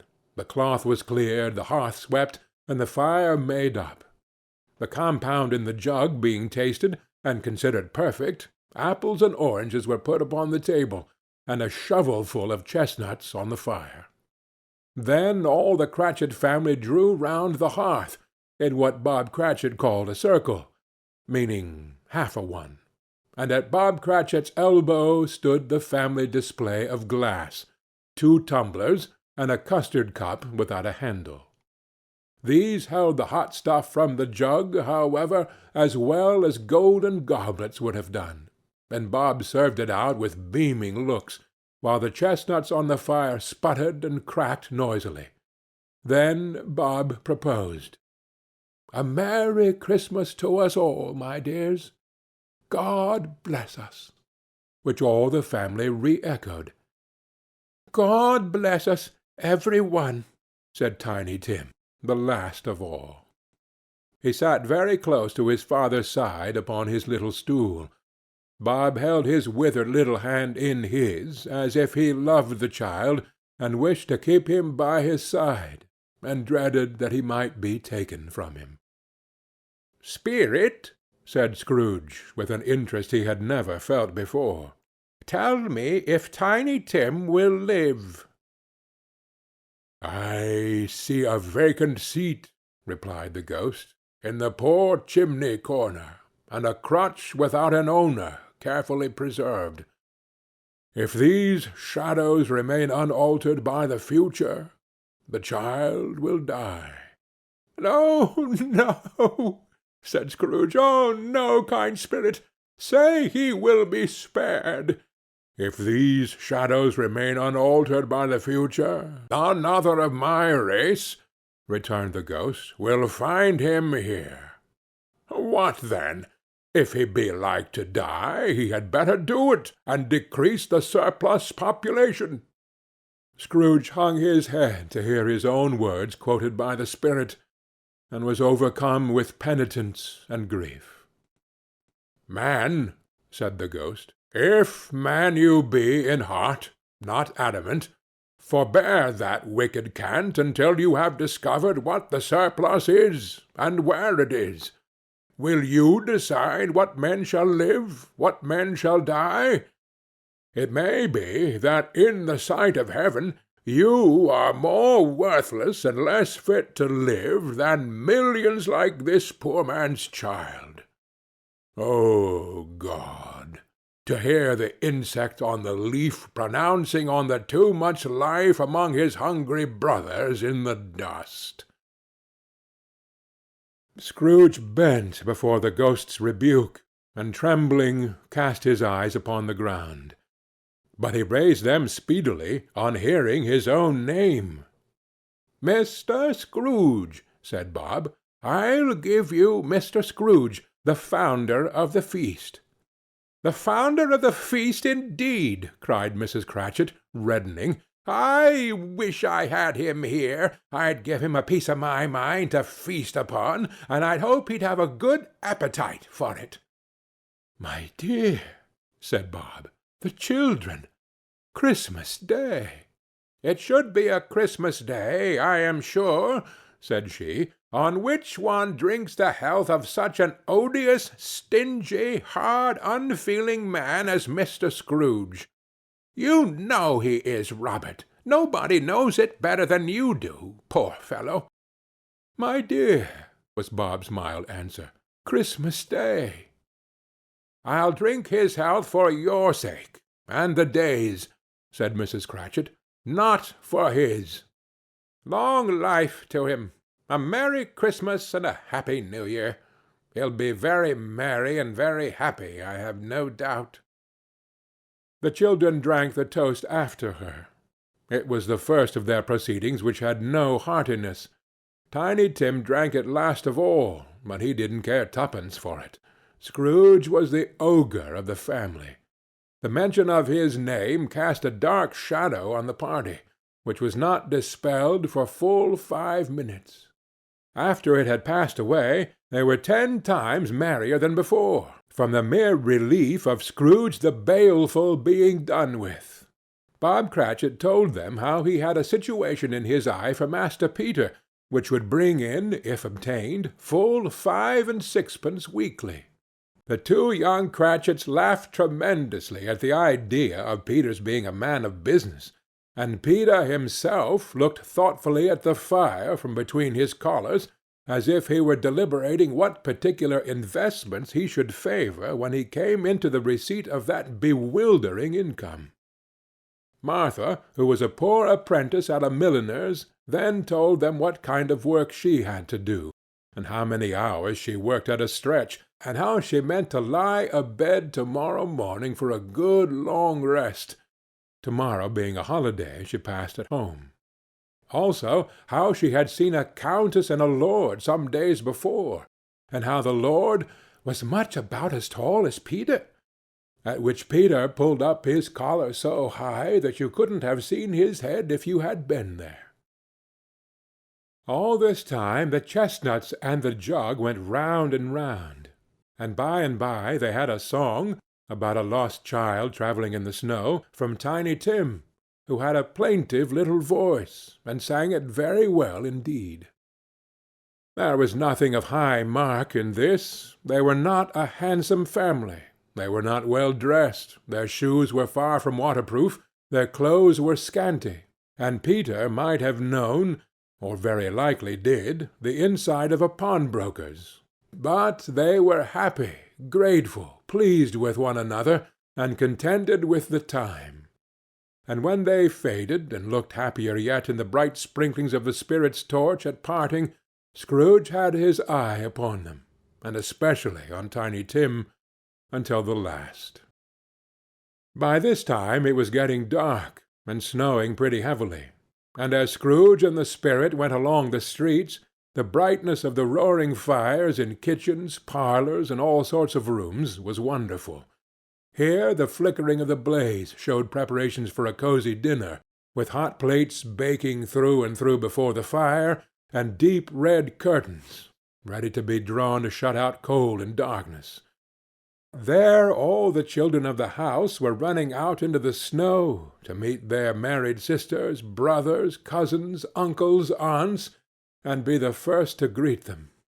Here, again, were shadows on the window blind of guests assembling, and there a group of handsome girls, all hooded and fur-booted, and all chattering at once, tripped lightly off to some near neighbour's house, where, woe upon the single man who saw them enter, artful witches well they knew it, in a glow. But if you had judged from the numbers of people on their way to friendly gatherings, you might have thought that no one was at home to give them welcome when they got there, instead of every house expecting company and piling up its fires half chimney high. Blessings on it, how the ghost exulted! How it bared its breadth of breast, and opened its capacious palm, and floated on, outpouring with a generous hand its bright and harmless mirth on everything within its reach. The very lamplighter, who ran on before, dotting the dusky street with specks of light, and who was dressed to spend the evening somewhere, laughed out loudly as the spirit passed, though little kenned the lamplighter that he had any company but Christmas. And now, without a word of warning from the ghost, they stood upon a bleak and desert moor, where monstrous masses of rude stone were cast about as though it were the burial-place of giants, and water spread itself wheresoever it listed, or would have done so, but for the frost that held it prisoner, and nothing grew but moss and furze, and coarse rank grass. Down in the west the setting sun had left a streak of fiery red, which glared upon the desolation for an instant like a sullen eye, and frowning lower, lower, lower yet, was lost in the thick gloom of darkest night. "What place is this?" asked Scrooge.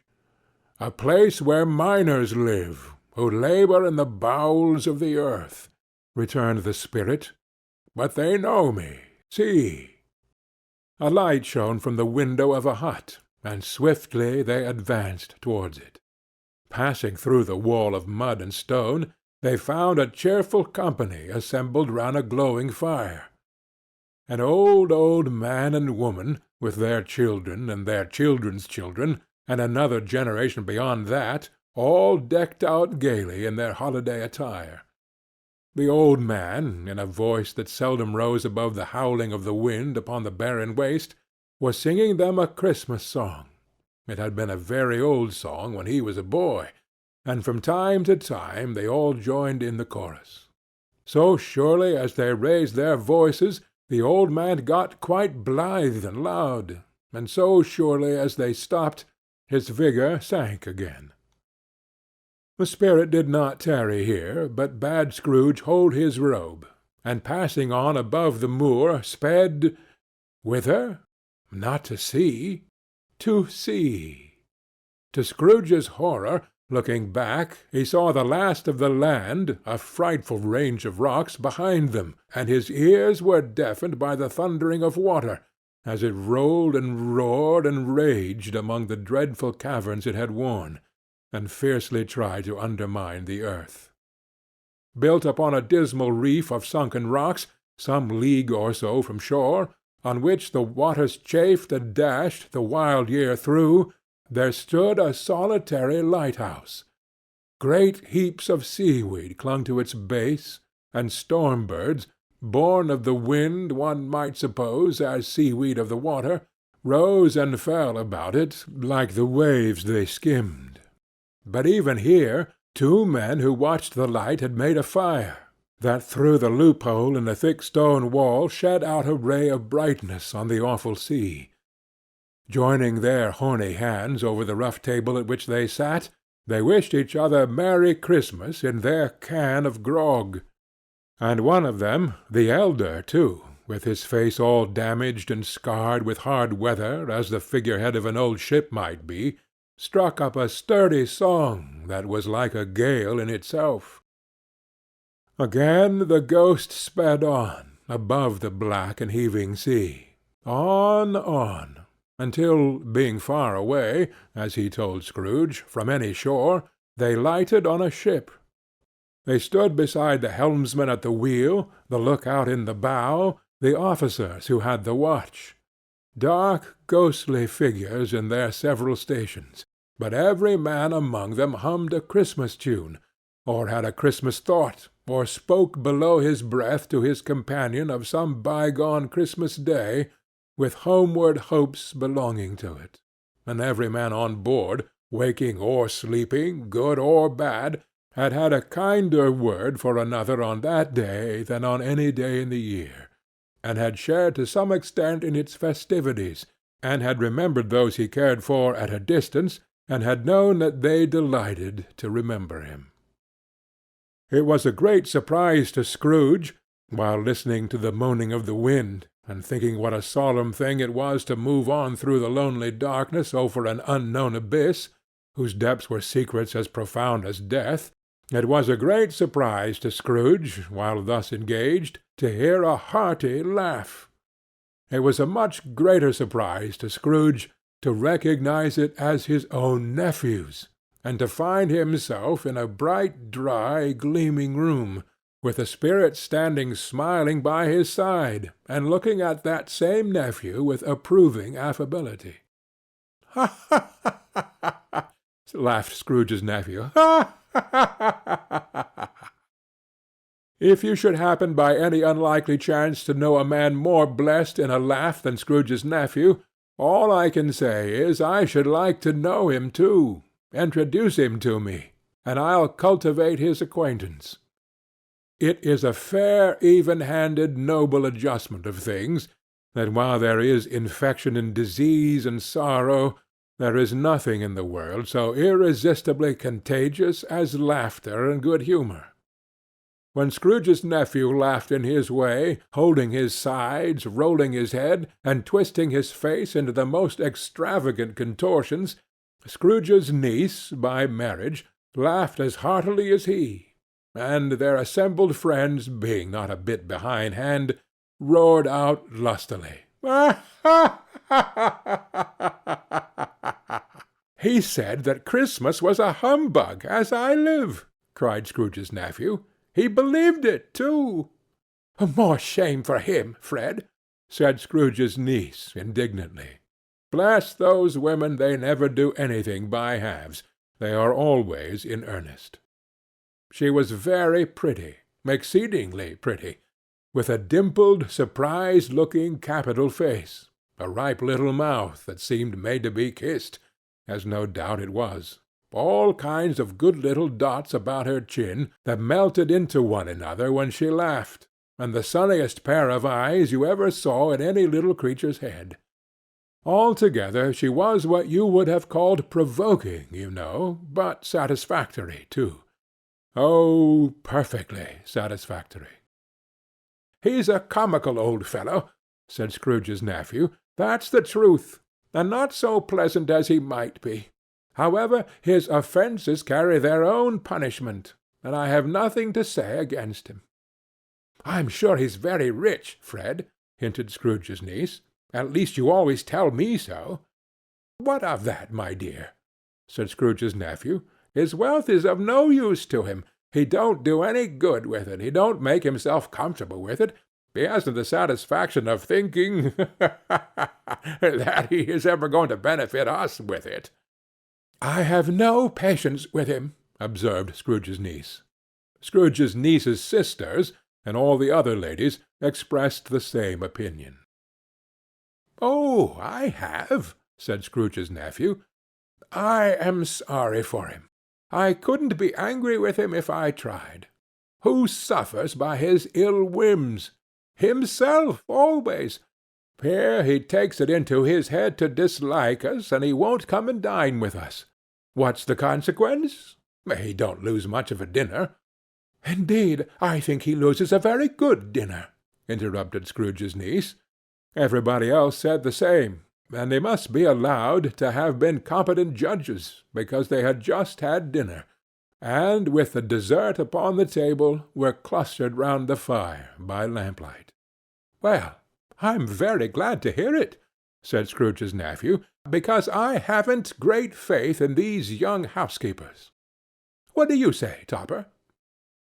Topper had clearly got his eye upon one of Scrooge's niece's sisters, for he answered that a bachelor was a wretched outcast, who had no right to express an opinion on the subject.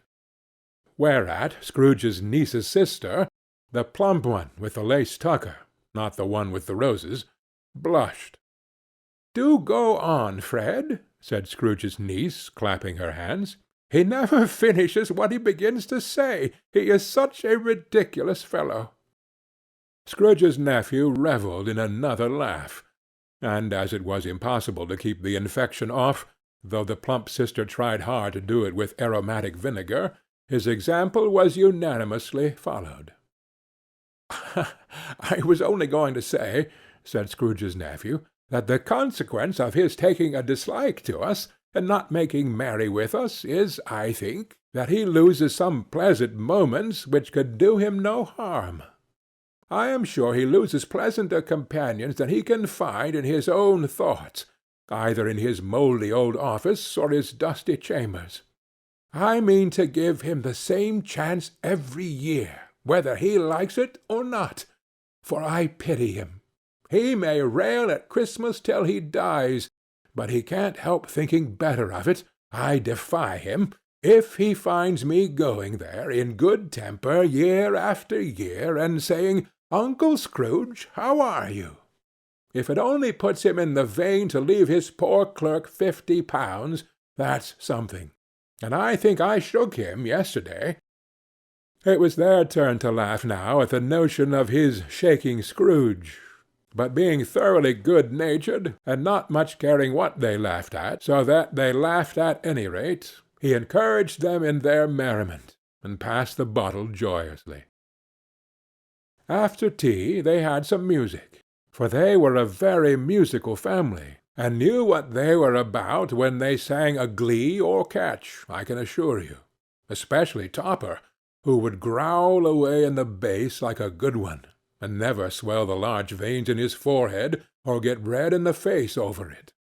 Scrooge's niece played well upon the harp, and played among other tunes a simple little air, a mere nothing, you might learn to whistle it in 2 minutes, which had been familiar to the child who fetched Scrooge from the boarding-school, as he had been reminded by the ghost of Christmas past. When this strain of music sounded, all the things that ghost had shown him came upon his mind. He softened more and more, and thought that if he could have listened to it often, years ago, he might have cultivated the kindnesses of life for his own happiness with his own hands, without resorting to the sexton's spade that buried Jacob Marley. But they didn't devote the whole evening to music. After a while they played at forfeits, for it is good to be children sometimes, and never better than Christmas, when its mighty founder was a child himself.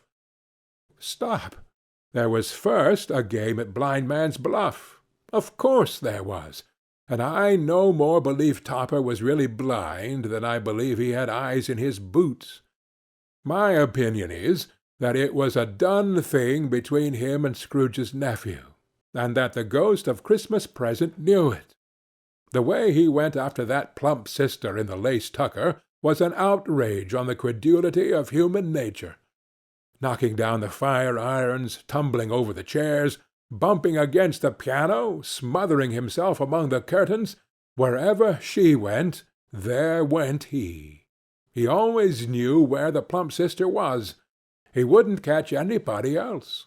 If you had fallen up against him, as some of them did, on purpose, he would have made a feint of endeavoring to seize you, which would have been an affront to your understanding, and would instantly have sidled off in the direction of the plump sister. She often cried out that it wasn't fair, and it really was not. But when at last he caught her, when, in spite of all her silken rustlings and her rapid flutterings past him, he got her into a corner whence there was no escape, then his conduct was the most execrable. For his pretending not to know her, his pretending that it was necessary to touch her head-dress, and further to assure himself of her identity by pressing a certain ring upon her finger, and a certain chain about her neck, was vile, monstrous. No doubt she told him her opinion of it, when, another blind man being in office, they were so very confidential together, behind the curtains. Scrooge's niece was not one of the blind man's buff party, but was made comfortable with a large chair and a footstool in a snug corner, where the ghost and Scrooge were close behind her. But she joined in the forfeits, and loved her love to admiration with all the letters of the alphabet. Likewise, at the game of How, When, and Where, she was very great, and to the secret joy of Scrooge's nephew, beat her sisters hollow, though they were sharp girls too, as Topper could have told you. There might have been 20 people there, young and old, but they all played, and so did Scrooge, for wholly forgetting, in the interest he had in what was going on, that his voice made no sound in their ears, he sometimes came out with his guess quite loud, and very often guessed quite right too, for the sharpest needle, best Whitechapel, warranted not to cut in the eye, was not sharper than Scrooge, blunt as he took it in his head to be. The ghost was greatly pleased to find him in this mood, and looked upon him with such favour that he begged like a boy to be allowed to stay, until the guests departed. But this, the spirit said, could not be done. "Here is a new game," said Scrooge. "Oh, 1/2 hour, spirit, only one." It was a game called Yes and No, where Scrooge's nephew had to think of something, and the rest must find out what, he only answering to their questions yes or no, as the case was. The brisk fire of questioning to which he was exposed elicited from him that he was thinking of an animal, a live animal, rather a disagreeable animal, a savage animal, an animal that growled and grunted sometimes, and talked sometimes, and lived in London, and walked about the streets, and wasn't made a show of, and wasn't led by anybody, and didn't live in a menagerie, and was never killed in a market, and was not a horse, or an ass, or a cow, or a bull, or a tiger, or a dog, or a pig, or a cat, or a bear. At every fresh question that was put to him, this nephew burst into a fresh roar of laughter, and was so inexpressibly tickled that he was obliged to get up off the sofa and stamp. At last the plump sister, falling into a similar state, cried out, "Ah, I have found it! I know what it is, Fred, I know what it is." "What is it?" cried Fred. "It's your Uncle Scrooge!" Which it certainly was. Admiration was the universal sentiment, though some objected that the reply to "Is it a bear?" ought to have been "Yes," inasmuch as an answer in the negative was sufficient to have diverted their thoughts from Mr. Scrooge, supposing they had ever had any tendency that way. "He has given us plenty of merriment, I am sure," said Fred, "and it would be ungrateful not to drink his health. Here is a glass of mulled wine ready to our hand at the moment, and I say, Uncle Scrooge!" "Well, Uncle Scrooge!" they cried. "A Merry Christmas and a Happy New Year to the old man, whatever he is," said Scrooge's nephew. "He wouldn't take it from me, but may he have it nevertheless. Uncle Scrooge!" Uncle Scrooge had imperceptibly become so gay and light of heart that he would have pledged the unconscious company in return, and thanked them in an inaudible speech, if Ghost had given him time. But the whole scene passed off in the breath of the last word spoken by his nephew, and he and the spirit were again upon their travels. Much they saw, and far they went, and many homes they visited, but always with a happy end. The spirit stood beside sick beds, and they were cheerful, on foreign lands, and they were close at home, by struggling men, and they were patient in their greatest hope, by poverty, and it was rich. In almshouse, hospital, and jail, in misery's every refuge, where vain man in his little brief authority had not made fast the door and barred the spirit out, he left his blessing and taught Scrooge his precepts. It was a long night, if it were only a night, but Scrooge had his doubts of this, because the Christmas holidays appeared to be condensed into the space of time they passed together. It was strange, too, that while Scrooge remained unaltered in his outward form, the ghost grew older, clearly older.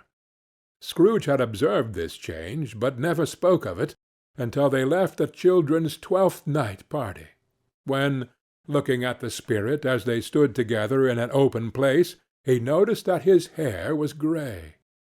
"Are spirits' lives so short?" asked Scrooge. "My life upon this globe is very brief," replied the ghost. "It ends to-night." "To-night?" cried Scrooge. "To-night at midnight. Hark! The time is drawing near."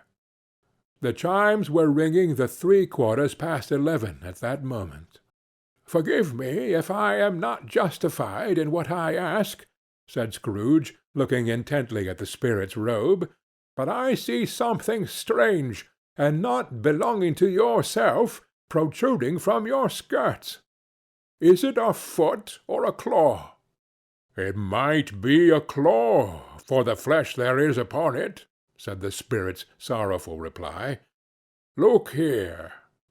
From the foldings of its robe it brought 2 children, wretched, abject, frightful, hideous, miserable. They knelt down at his feet, and clung upon the outside of his garment. "Oh, man, look here! Look, look! Down here!" exclaimed the ghost. They were a boy and a girl, yellow, meagre, ragged, scowling, wolfish, but prostrate, too, in their humility. Where graceful youth should have filled their features out, and touched them with its freshest tints, a stale and shrivelled hand, like that of age, had pinched and twisted them, and pulled them into shreds. Where angels might have sat enthroned, devils lurked and glared out menacing. No change, no degradation, no perversion of humanity, in any grade, through all the mysteries of wonderful creation, has monsters half so horrible and dread. Scrooge started back, appalled. Having them shown to him in this way, he tried to say they were fine children, but the words choked themselves, rather than be parties to a lie of such enormous magnitude. "Spirit, are they yours?" Scrooge could say no more. "They are man's," said the spirit, looking down upon them, "and they cling to me, appealing from their fathers. This boy is ignorance. This girl is want. Beware them both, and all of their degree, but most of all beware this boy, for on his brow I see that written which is doom, unless the writing be erased. Deny it!" cried the spirit, stretching out his hand towards the city. "Slander those who tell it ye. Admit it for your factious purposes, and make it worse, and bide the end." "Have you no refuge or resource?" cried Scrooge. "Are there no prisons?"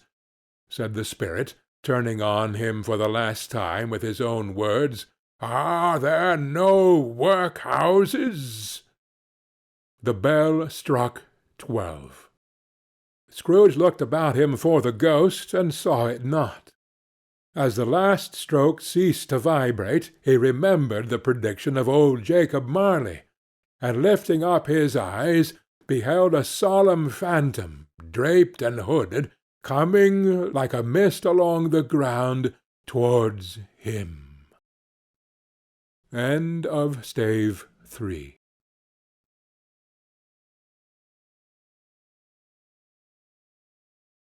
Stave 4. The Last of the Spirits. The phantom slowly, gravely, silently approached. When it came near him, Scrooge bent down upon his knee, for in the very air through which this spirit moved, it seemed to scatter gloom and mystery. It was shrouded in a deep black garment, which concealed its head, its face, its form, and left nothing of it visible save one outstretched hand. But for this it would have been difficult to detach its figure from the night, and separate it from the darkness by which it was surrounded. He felt that it was tall and stately when it came beside him, and that its mysterious presence filled him with a solemn dread. He knew no more, for the spirit neither spoke nor moved. "I am in the presence of the ghost of Christmas yet to come," said Scrooge. The spirit answered not, but pointed onward with its hand. "You are about to show me shadows of the things that have not happened, but will happen in the time before us," Scrooge pursued. "Is that so, spirit?" The upper portion of the garment was contracted for an instant in its folds, as if the spirit had inclined its head. That was the only answer he received. Although well used to ghostly company by this time, Scrooge feared the silent shape so much that his legs trembled beneath him, and he found that he could hardly stand when he prepared to follow it. The spirit paused a moment, as observing his condition, and giving him time to recover. But Scrooge was all the worse for this. It thrilled him with a vague, uncertain horror to know that behind that dusky shroud there were ghostly eyes intently fixed upon him, while he, though he stretched his own to the utmost, could see nothing but a spectral hand and one great heap of black. "Ghost of the future!" he exclaimed, "I fear you are more than any spectre I have seen. But as I know your purpose is to do me good, and as I hope to live to be another man from what I was, I am prepared to bear you company, and do it with a thankful heart. Will you not speak to me?" It gave him no reply. The hand was pointed straight before them. "Lead on," said Scrooge. "Lead on. The night is waning fast, and it is precious time to me, I know. Lead on, spirit." The phantom moved away as it had come towards him. Scrooge followed in the shadow of its dress, which bore him up, he thought, and carried him along. They scarcely seemed to enter the city, for the city rather seemed to spring up about them and encompass them as its own act. And there they were in the heart of it, on 'change amongst the merchants, who hurried up and down, and chinked the money in their pockets, and conversed in groups, and looked at their watches, and trifled thoughtfully with their great gold seals, and so forth, as Scrooge had seen them often. The spirit stopped beside one little knot of business men. Observing that the hand was pointed to them, Scrooge advanced to listen to their talk. "No," said a great fat man with a monstrous chin, "I don't know much about it either way. I only know he's dead." "When did he die?" inquired another. "Last night, I believe." "Why, what was the matter with him?" asked a third, taking a vast quantity of snuff out of a very large snuff-box, I thought he'd never die." "God knows," said the first, with a yawn. "What has he done with his money?" asked a red-faced gentleman with a pendulous excrescence on the end of his nose that shook like the gills of a turkey-cock. "I haven't heard," said the man with the large chin, yawning again. "Left it to his company, perhaps. He hasn't left it to me. That's all I know."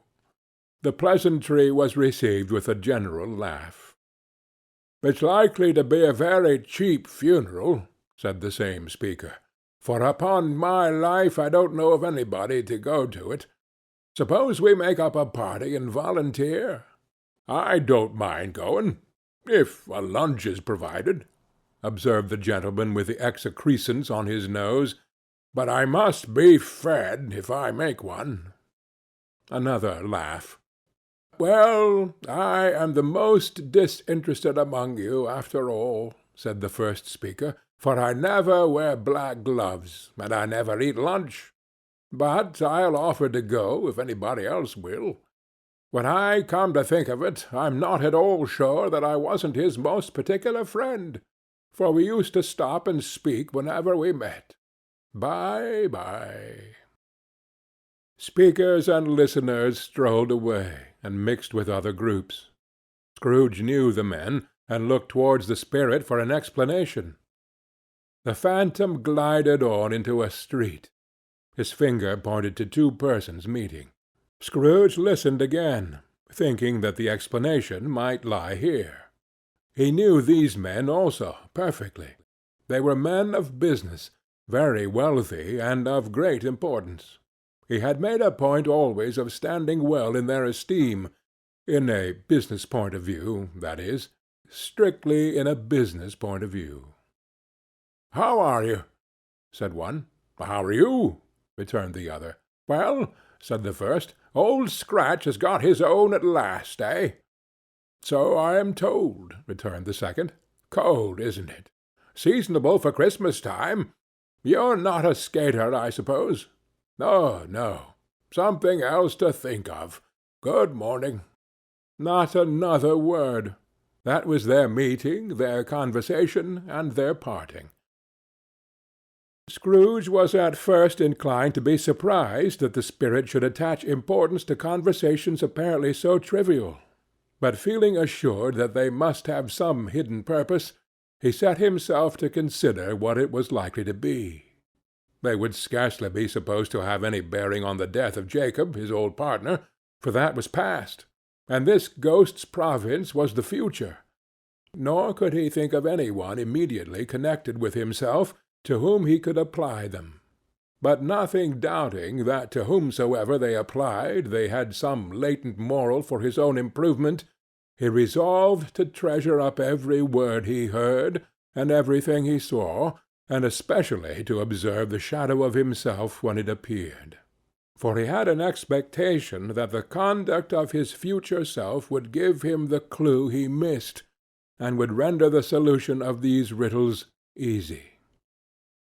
He looked about in that very place for his own image, but another man stood in his accustomed corner, and though the clock pointed to his usual time of day for being there, he saw no likeness of himself among the multitudes that poured in through the porch. It gave him little surprise, however, for he had been revolving in his mind a change of life, and thought and hoped he saw his new-born resolutions carried out in this. Quiet and dark, beside him stood the phantom, with his outstretched hand.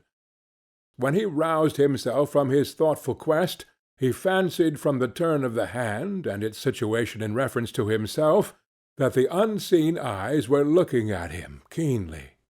It made him shudder, and feel very old.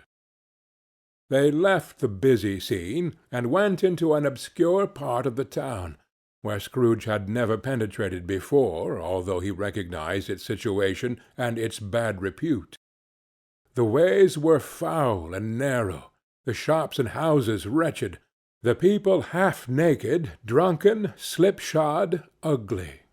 Alleys and archways like so many cesspools, disgorged their offences of smell and dirt and life upon the straggling streets, and the whole quarter reeked with crime, with filth and misery. Far in this den of infamous resort there was a low-browed beetling shop below a penthouse roof, where iron, old rags, bottles, bones, and greasy offal were brought. Upon the floor within were piled up heaps of rusty keys, nails, chains, hinges, files, scales, weights, and refuse iron of all kinds. Secrets that few would like to scrutinize were bred and hidden in mountains of unseemly rags, masses of corrupted fat, and sepulchres of bones. Sitting in among the wares he dealt in, by a charcoal stove made of old bricks, was a grey-haired rascal nearly 70 years of age, who had screened himself from the cold air without by a frowsy curtaining of miscellaneous tatters hung upon a line, and smoked his pipe in all the luxury of calm retirement. Scrooge and the phantom came into the presence of this man just as a woman with a heavy bundle slunk into the shop. But she had scarcely entered when another woman, similarly laden, came in too, and she was closely followed by a man in faded black, who was no less startled by the sight of them than they had been upon the recognition of each other.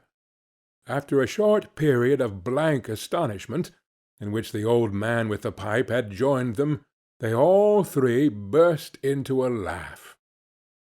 "Let the charwoman alone to be the first," cried she who had entered first. "Let the laundress alone to be the second, and let the undertaker's man alone to be the third. Look here, old Joe, here's a chance, if we haven't all three met here without meaning it."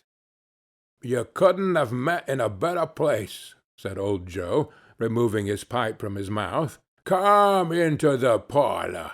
You were made free of it long ago, you know, and the other two ain't strangers. Stop till I shut the door of the shop. Ah, how it skreeks!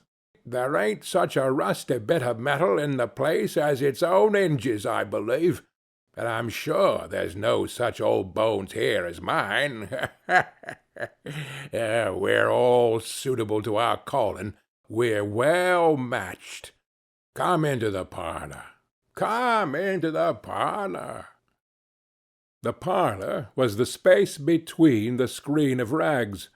The old man raked the fire together with an old stair-rod, and having trimmed his smoky lamp, for it was night, with the stem of his pipe, put it in his mouth again. While he did this, the woman who had already spoken threw her bundle on the floor, and sat down in a flaunting manner on a stool, crossing her elbows on her knees, and looking with a bold defiance at the other two. "What odds, then? What odds, Mrs. Dilber?" said the woman. "Every person has a right to take care of themselves. He always did." "That's true, indeed," said the laundress. "No man more so." "Why, then, don't stand staring as if you was afraid, woman. Who's the wiser? We're not going to pick holes in each other's coats, I suppose." "No, indeed," said Mrs. Dilber and the man together. "We should hope not." "Very well, then," cried the woman. "That's enough. Who's the worse for the loss of a few things like these? Not a dead man, I suppose." "No, indeed," said Mrs. Dilber. "If he wanted to keep 'em after he was dead, a wicked old screw," pursued the woman, "why, wasn't he natural in his lifetime? If he had been, he'd have had somebody to look after him when he was struck with death, instead of lying gasping out his last there, alone, by himself." "It's the truest word that ever was spoken," said Mrs. Dilber. "It's a judgment on him." "I wish it was a little heavier judgment," replied the woman. "And it should have been, you may depend on it, if I could have laid my hands on anything else. Open that bundle, old Joe, and let me know the value of it." Speak out plain. I'm not afraid to be the first, nor afraid for them to see it. We know pretty well that we were helping ourselves before we met here, I believe. It's no sin. Open the bundle, Joe." But the gallantry of her friends would not allow of this, and the man in faded black, mounting the breach first, produced his plunder. It was not extensive. A seal or two, a pencil case, a pair of sleeve buttons, and a brooch of no great value were all. They were severally examined and appraised by old Joe, who chalked the sums he was disposed to give for each upon the wall, and added them up into a total when he found there was nothing more to come. "That's your account," said Joe, "and I wouldn't give another sixpence if I was to be boiled for not doing it. Who's next?"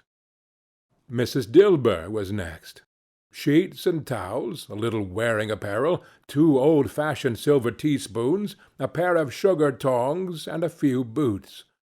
Her account was stated on the wall in the same manner. "I always give too much to ladies. It's a weakness of mine, and that's the way I ruin myself," said old Joe. "That's your account.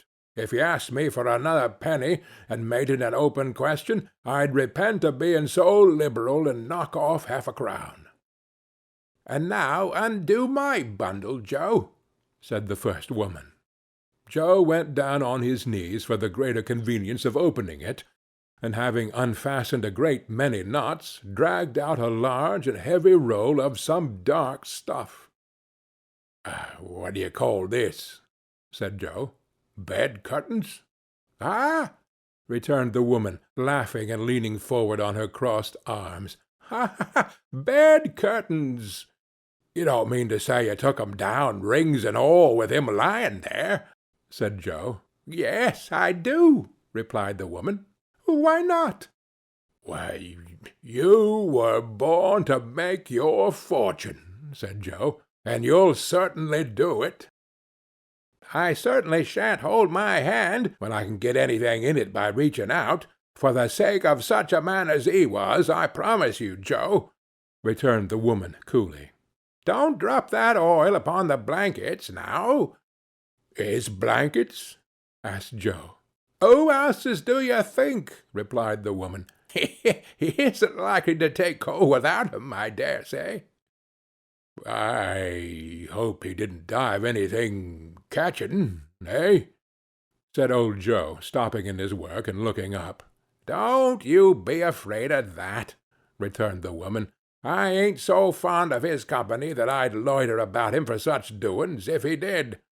Ah, you may look through that shirt till your eyes ache, but you won't find a hole in it, nor a threadbare place. It's the best he had, and a fine one, too. They'd have wasted it if it hadn't been for me." "What do you call wasting it?" asked old Joe. "Putting it on him to be buried in, to be sure," replied the woman with a laugh. "Somebody was fool enough to do it, but I took it off again. If calico ain't good enough for such a purpose, it isn't good enough for anything. It's quite as becoming to the body. He can't look uglier than he did in that one." Scrooge listened to this dialogue in horror. As they sat grouped about their spoil in the scanty light afforded by the old man's lamp, he viewed them with a detestation and disgust which could hardly have been greater, though they had been obscene demons marketing the corpse itself. "Ha, ha, ha!" laughed the same woman, when old Joe, producing a flannel bag with money in it, told out their several gains upon the ground. "This is the end of it, you see. He frightened every one away from him when he was alive, to profit us when he was dead. Ha, ha, ha, ha!" "Spirit," said Scrooge, shuddering from head to foot, I see. The case of this unhappy man might be my own. My life tends that way now. Merciful heaven! What is this?" He recoiled in terror, for the scene had changed, and now he almost touched a bed, a bare uncurtained bed, on which, beneath a ragged sheet, there lay a something covered up, which, though it was dumb, announced itself in awful language. The room was very dark, too dark to be observed with any accuracy, though Scrooge glanced round it in obedience to a secret impulse, anxious to know what kind of room it was. A pale light, rising in the outer air, fell straight upon the bed, and on it, plundered and bereft, unwatched, unwept, uncared for, was the body of this man. Scrooge glanced towards the phantom. Its steady hand was pointed to the head. The cover was so carelessly adjusted that the slightest raising of it, the motion of a finger upon Scrooge's part, would have disclosed the face. He thought of it, felt how easy it would be to do, and longed to do it, but had no more power to withdraw the veil than to dismiss the spectre at his side. O cold, cold, rigid, dreadful death, set up thine altar here, and dress it with such terrors as thou hast at thy command, for this is thy dominion. But of the loved, revered, and honoured head thou canst not turn one hair to thy dread purposes, and make one feature odious. It is not that the hand is heavy, and will fall down when released. It is not that the heart and pulse are still, but that the hand was open, generous, and true, the heart brave, warm, and tender, and the pulse a man's. Strike, Shadow, strike, and see his good deeds springing from the wound to sow the world with life immortal. No voice pronounced these words in Scrooge's ears, and yet he heard them when he looked upon the bed. He thought if this man could be raised up now, what would be his foremost thoughts? Avarice, hard-dealing, griping cares? They have brought him a rich end, truly. He lay in the dark, empty house, with not a man, a woman, or a child to say that he was kind to me in this or that, and for the memory of one kind word I will be kind to him. A cat was tearing at the door, and there was a sound of gnawing rats beneath the hearthstone. What they wanted in the room of death, and why they were so restless and disturbed, Scrooge did not dare to think. "Spirit," he said, "this is a fearful place. In leaving it, I shall not leave its lesson. Trust me. Let us go." Still the ghost pointed with an unmoved finger to the head. "I understand you," Scrooge returned, "and I would do it if I could. But I have not the power, Spirit. I have not the power." Again it seemed to look upon him. "If there is any person in the town who feels emotion caused by this man's death," said Scrooge, quite agonized, "show that person to me, Spirit. I beseech you."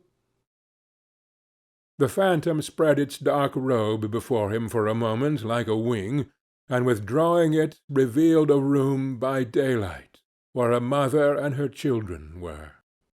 She was expecting some one, and with anxious eagerness, for she walked up and down the room, started at every sound, looked out from the window, glanced at the clock, tried but in vain to work with her needle, and could hardly bear the voices of the children in their play. At length the long-expected knock was heard. She hurried to the door and met her husband, a man whose face was careworn and depressed, though he was young. There was a remarkable expression in it now, a kind of serious delight of which he felt ashamed, and which he struggled to repress. He sat down to the dinner that had been hoarding for him by the fire, and when she asked him faintly what news, which was not until after a long silence, he appeared embarrassed how to answer. "Is it good," she said, "or bad?" to help him. "Bad," he answered. "We are quite ruined?" "No, There is hope yet, Caroline." "If he relents," she said, amazed, "there is. Nothing is past hope, if such a miracle has happened." "He is past relenting," said her husband. "He is dead." She was a mild and patient creature, if her face spoke truth, but she was thankful in her soul to hear it, and she said so, with clasped hands. She prayed forgiveness the next moment, and was sorry, but the first was the emotion of her heart. What the half-drunken woman whom I told you of last night said to me, when I tried to see him and obtain a week's delay, and what I thought was a mere excuse to avoid me, turns out to have been quite true. He was not only very ill, but dying then. To whom will our debt be transferred? I don't know, but before that time we shall be ready with the money, and even though we were not, it would be a bad fortune indeed to find so merciless a creditor in his successor. We may sleep to-night with light hearts, Caroline. Yes, soften it as they would, their hearts were lighter. The children's faces, hushed and clustered round to hear what they so little understood, were brighter, and it was a happier house for this man's death. The only emotion that the ghost would show him, caused by the event, was one of pleasure. "Let me see some tenderness connected with a death," said Scrooge, "or that dark chamber, spirit, which we leave just now, will be for ever present to me." The ghost conducted him through several streets familiar to his feet, and as they went along, Scrooge looked here and there to find himself, but nowhere was he to be seen. They entered poor Bob Cratchit's house, the dwelling he had visited before, and found the mother and the children seated round the fire. Quiet, very quiet.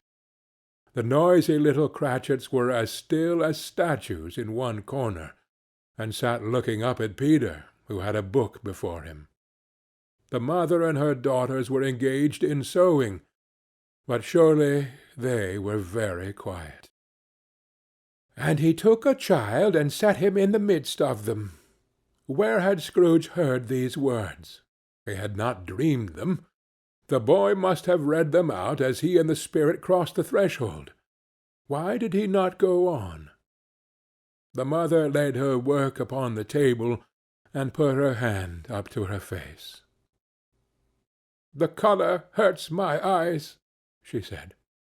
"The colour? Oh, poor Tiny Tim!" "They're better now again," said Cratchit's wife. "It makes them weak by candlelight, and I wouldn't show weak eyes to your father when he comes home for the world. It must be near his time." "Past it, rather," Peter answered, shutting up his book. "But I think he has walked a little slower than he used, these few last evenings, mother." They were very quiet again.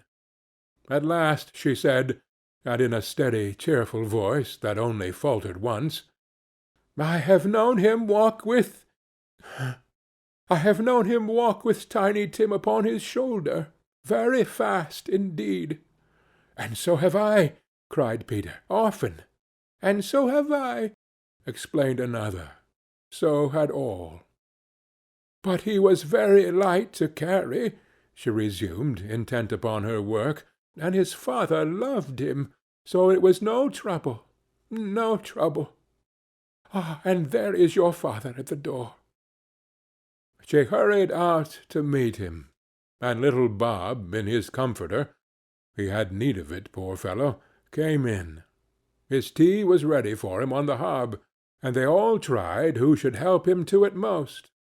Then the two young Cratchits got upon his knees, and laid, each child a little cheek, against his face, as if they said, "Don't mind it, father.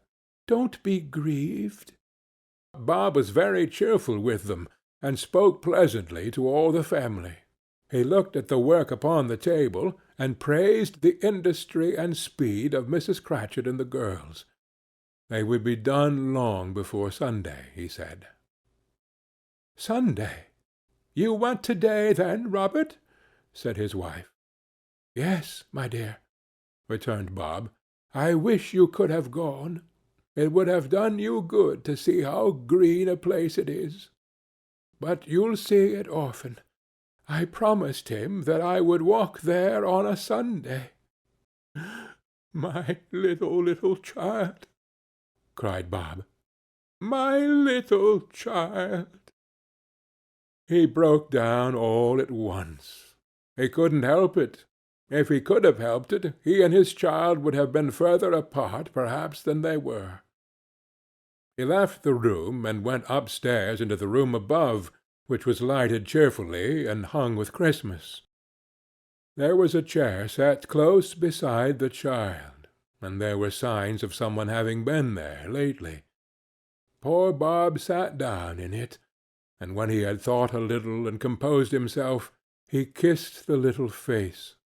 He was reconciled to what had happened, and went down again quite happy. They drew about the fire and talked, the girls and mother working still.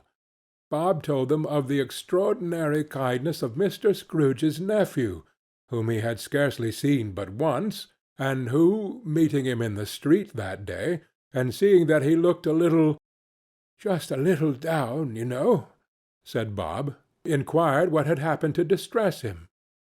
On which, said Bob, for he is the pleasantest spoken gentleman you ever heard, I told him. I am heartily sorry for it, Mr. Cratchit, he said, and heartily sorry for your good wife. By the by, how he ever knew that, I don't know. Knew what, my dear? Why, that you were a good wife, replied Bob. Oh, everybody knows that, said Peter. Very well observed, my boy, cried Bob. I hope they do. Heartily sorry, he said, for your good wife. If I can be of service to you in any way, he said, giving me his card, that's where I live. Pray come to me. Now, it wasn't, cried Bob, for the sake of anything he might be able to do for us, so much as for his kind way, that this was quite delightful. It really seemed as if he had known our Tiny Tim, and felt with us. I'm sure he's a good soul, said Mrs. Cratchit. You would be surer of it, my dear, returned Bob, if you saw and spoke to him. I shouldn't be at all surprised, mark what I say, if he got Peter a better situation. Only hear that, Peter, said Mrs. Cratchit. And then, cried one of the girls, Peter will be keeping company with some one and setting up for himself. Get along with you, retorted Peter, grinning. It's just as likely as not, said Bob, one of these days, though there's plenty of time for that, my dear. But however and whenever we part from one another, I am sure we shall none of us forget Tiny Tim, shall we? Or this first parting that there was among us. Never, father, cried they all. And I know, said Bob, I know, my dears, that when we recollect how patient and how mild he was, although he was a little child, we shall not quarrel easily among ourselves, and forget poor Tiny Tim in doing it. No, never, father, they all cried again. I am very happy, said little Bob. I am very happy. Mrs. Cratchit kissed him, his daughters kissed him, the two young Cratchits kissed him, and Peter and himself shook hands. Spirit of Tiny Tim, thy childish essence was from God. Spectre, said Scrooge, something informs me that our parting moment is at hand. I know it, but I know not how. Tell me what man that was whom we saw lying dead. The ghost of Christmas yet to come conveyed him, as before, though at a different time, he thought. Indeed, there seemed no order in these latter visions, save that they were in the future, into the resorts of business men, but showed him not himself. Indeed, the spirit did not stay for anything, but went straight on, as to the end just now desired, until besought by Scrooge to tarry for a moment. "This court," said Scrooge, "through which we hurry now, is where my place of occupation is, and has been for a length of time. I see the house. Let me behold what I shall be in days to come." The spirit stopped. The hand was pointed elsewhere. "The house is yonder," Scrooge exclaimed. "Why do you point away?" The inexorable finger underwent no change. Scrooge hastened to the window of his office, and looked in. It was an office still, but not his. The furniture was not the same, and the figure in the chair was not himself. The phantom pointed as before. He joined it once again, and wondering why and whither he had gone, accompanied it until they reached an iron gate. He paused to look round before entering. A churchyard. Here, then, the wretched man whose name he had now to learn lay underneath the ground. It was a worthy place, walled in by houses, overrun by grass and weeds, the growth of vegetation's death, not life, choked up with too much burying, fat with repleted appetite. A worthy place. The spirit stood among the graves, and pointed down to one. He advanced towards it trembling. The phantom was exactly as it had been, but he dreaded that he saw new meaning in its solemn shape. "Before I draw nearer to that stone to which you point," said Scrooge, "answer me one question. Are these the shadows of the things that will be, or are they the shadows of things that may be only?" Still the ghost pointed downward to the grave by which it stood. "Men's courses will foreshadow certain ends, to which, if persevered in, they must lead," said Scrooge. "But if the courses be departed from, the ends will change. Say it is thus with what you show me." The spirit was unmovable as ever. Scrooge crept towards it, trembling as he went, and following the finger, read upon the stone of the neglected grave his own name, Ebenezer Scrooge. "Am I the man that lay upon the bed?" he cried upon his knees. The finger pointed from the grave to him and back again. "No, spirit! No, no, no!" The finger still was there.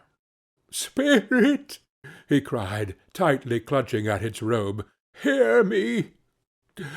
I am not the man I was. I will not be the man I must have been but for this intercourse. Why show me this, if I am past all hope?" For the first time the hand appeared to shake.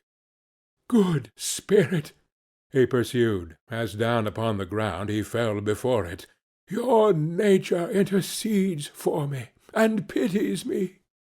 Assure me that I yet may change these shadows you have shown me, by an altered life." The kind hand trembled. "I will honor Christmas in my heart, and try to keep it all the year. I will live in the past, the present, and the future. The spirits of all three shall strive within me. I will not shut out the lessons that they teach. Oh, tell me I may sponge away the writing on this stone." In his agony he caught the spectral hand. It sought to free itself, but he was strong in his entreaty, and detained it. The spirit, stronger yet, repulsed him. Holding up his hands in a last prayer to have his fate reversed, he saw an alteration in the phantom's hood and dress. It shrunk, collapsed, and dwindled down into a bedpost. End of Stave 4.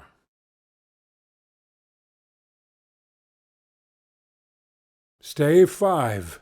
The end of it. Yes, and the bedpost was his own. The bed was his own. The room was his own. Best and happiest of all, the time before him was his own to make amends in. "I will live in the past, the present, and the future," Scrooge repeated, as he scrambled out of bed. "The spirits of all three shall strive within me. Oh, Jacob Marley, heaven and the Christmas time be praised for this. I say it on my knees, old Jacob, on my knees." He was so fluttered and so glowing with his good intentions that his broken voice would scarcely answer to his call. He had been sobbing violently in his conflict with the spirit, and his face was wet with tears. "They are not torn down," cried Scrooge, folding one of his bed-curtains in his arms. "They are not torn down, rings and all. They are here. I am here. The shadows of the things that would have been may be dispelled. They will be. I know they will." His hands were busy with his garments all this time, turning them inside out, putting them on upside down, tearing them, mislaying them, making them parties to every kind of extravagance. I don't know what to do," cried Scrooge, laughing and crying in the same breath, and making a perfect raccoon of himself with his stockings. "I am light as a feather. I am as happy as an angel. I am merry as a schoolboy. I am as giddy as a drunken man. A Merry Christmas to everybody. A Happy New Year to all the world. Hello there! Hello!" He had frisked into the sitting-room, and was now standing there, perfectly winded. "There's the saucepan that the gruel was in," cried Scrooge, starting off again and going round the fireplace. "There's the door by which the ghost of Jacob Marley entered. There's the corner where the ghost of Christmas Present sat. Oh, there's the window where I saw the wandering spirits. It's all right. It's all true. It all happened. Really, for a man who had been out of practice for so many years, it was a splendid laugh, a most illustrious laugh, the father of a long, long line of brilliant laughs. "I don't know what day of the month it is," said Scrooge. "I don't know how long I've been among the spirits. I don't know anything. I'm quite a baby. Never mind. I don't care. I'd rather be a baby. Hello! Whoop! Hello there!" He was checked in his transports by the churches ringing out the lustiest peals he had ever heard. Clash, clang, hammer! Ding, dong, bell! Bell, dong, ding, hammer, clang, clash! Oh, glorious, glorious! Running to the window, he opened it and put out his head. No fog, no mist, clear, bright, jovial, stirring cold, cold, piping for the blood to dance to, golden sunlight, heavenly sky, sweet fresh air, merry bells. Oh, glorious, glorious! "What's to-day?" cried Scrooge, calling downward to a boy in Sunday clothes, who perhaps had loitered in to look about him. "Aye," returned the boy, with all his might of wonder. "What's to-day, my fine fellow?" said Scrooge. "To-day?" replied the boy. "Why, Christmas Day." "It's Christmas Day," said Scrooge to himself. "I haven't missed it. The spirits have done it all in one night. Oh, they can do anything they like. Of course they can. Of course they can. Hello, hello, my fine fellow." "Hello," returned the boy. "Do you know the poulterers in the next street but one at the corner?" Scrooge inquired. "I should hope I did," replied the lad. "Ah, an intelligent boy," said Scrooge. "A remarkable boy. Do you know whether they've sold the prize turkey that was hanging up there? Not the little prize turkey, the big one." "What, the one as big as me?" returned the boy. "Ha, ha, ha, ha! What a delightful boy!" said Scrooge. "It is a pleasure to talk to him. Yes, my buck." "It's hanging there now," replied the boy. "Is it?" said Scrooge. "Go and buy it." "Walker!" exclaimed the boy. "No, no," said Scrooge. "I am in earnest. Go and buy it, and tell him to bring it here, that I may give them the direction where to take it. Come back with the man, and I'll give you a shilling. Come back with him in less than 5 minutes, and I'll give you half-a-crown." The boy was off like a shot. He must have had a steady hand at a trigger who could have got a shot off half so fast. "I'll send it to Bob Cratchit's," whispered Scrooge, rubbing his hands and splitting with a laugh. "He shan't know who sends it. It's twice the size of Tiny Tim. Joe Miller never made such a joke as sending it to Bob's will be." The hand in which he wrote the address was not a steady one, but write it he did, somehow, and went downstairs to open the street door, ready for the coming of the poulterer's man. As he stood there, waiting his arrival, the knocker caught his eye. "I shall love it as long as I live," cried Scrooge, patting it with his hand. "I scarcely ever looked at it before. What an honest expression it has in its face! It's a wonderful knocker. Here's the turkey. Hallo! Whoo! How are you? Merry Christmas!" It was a turkey. It never could have stood upon his legs, that bird.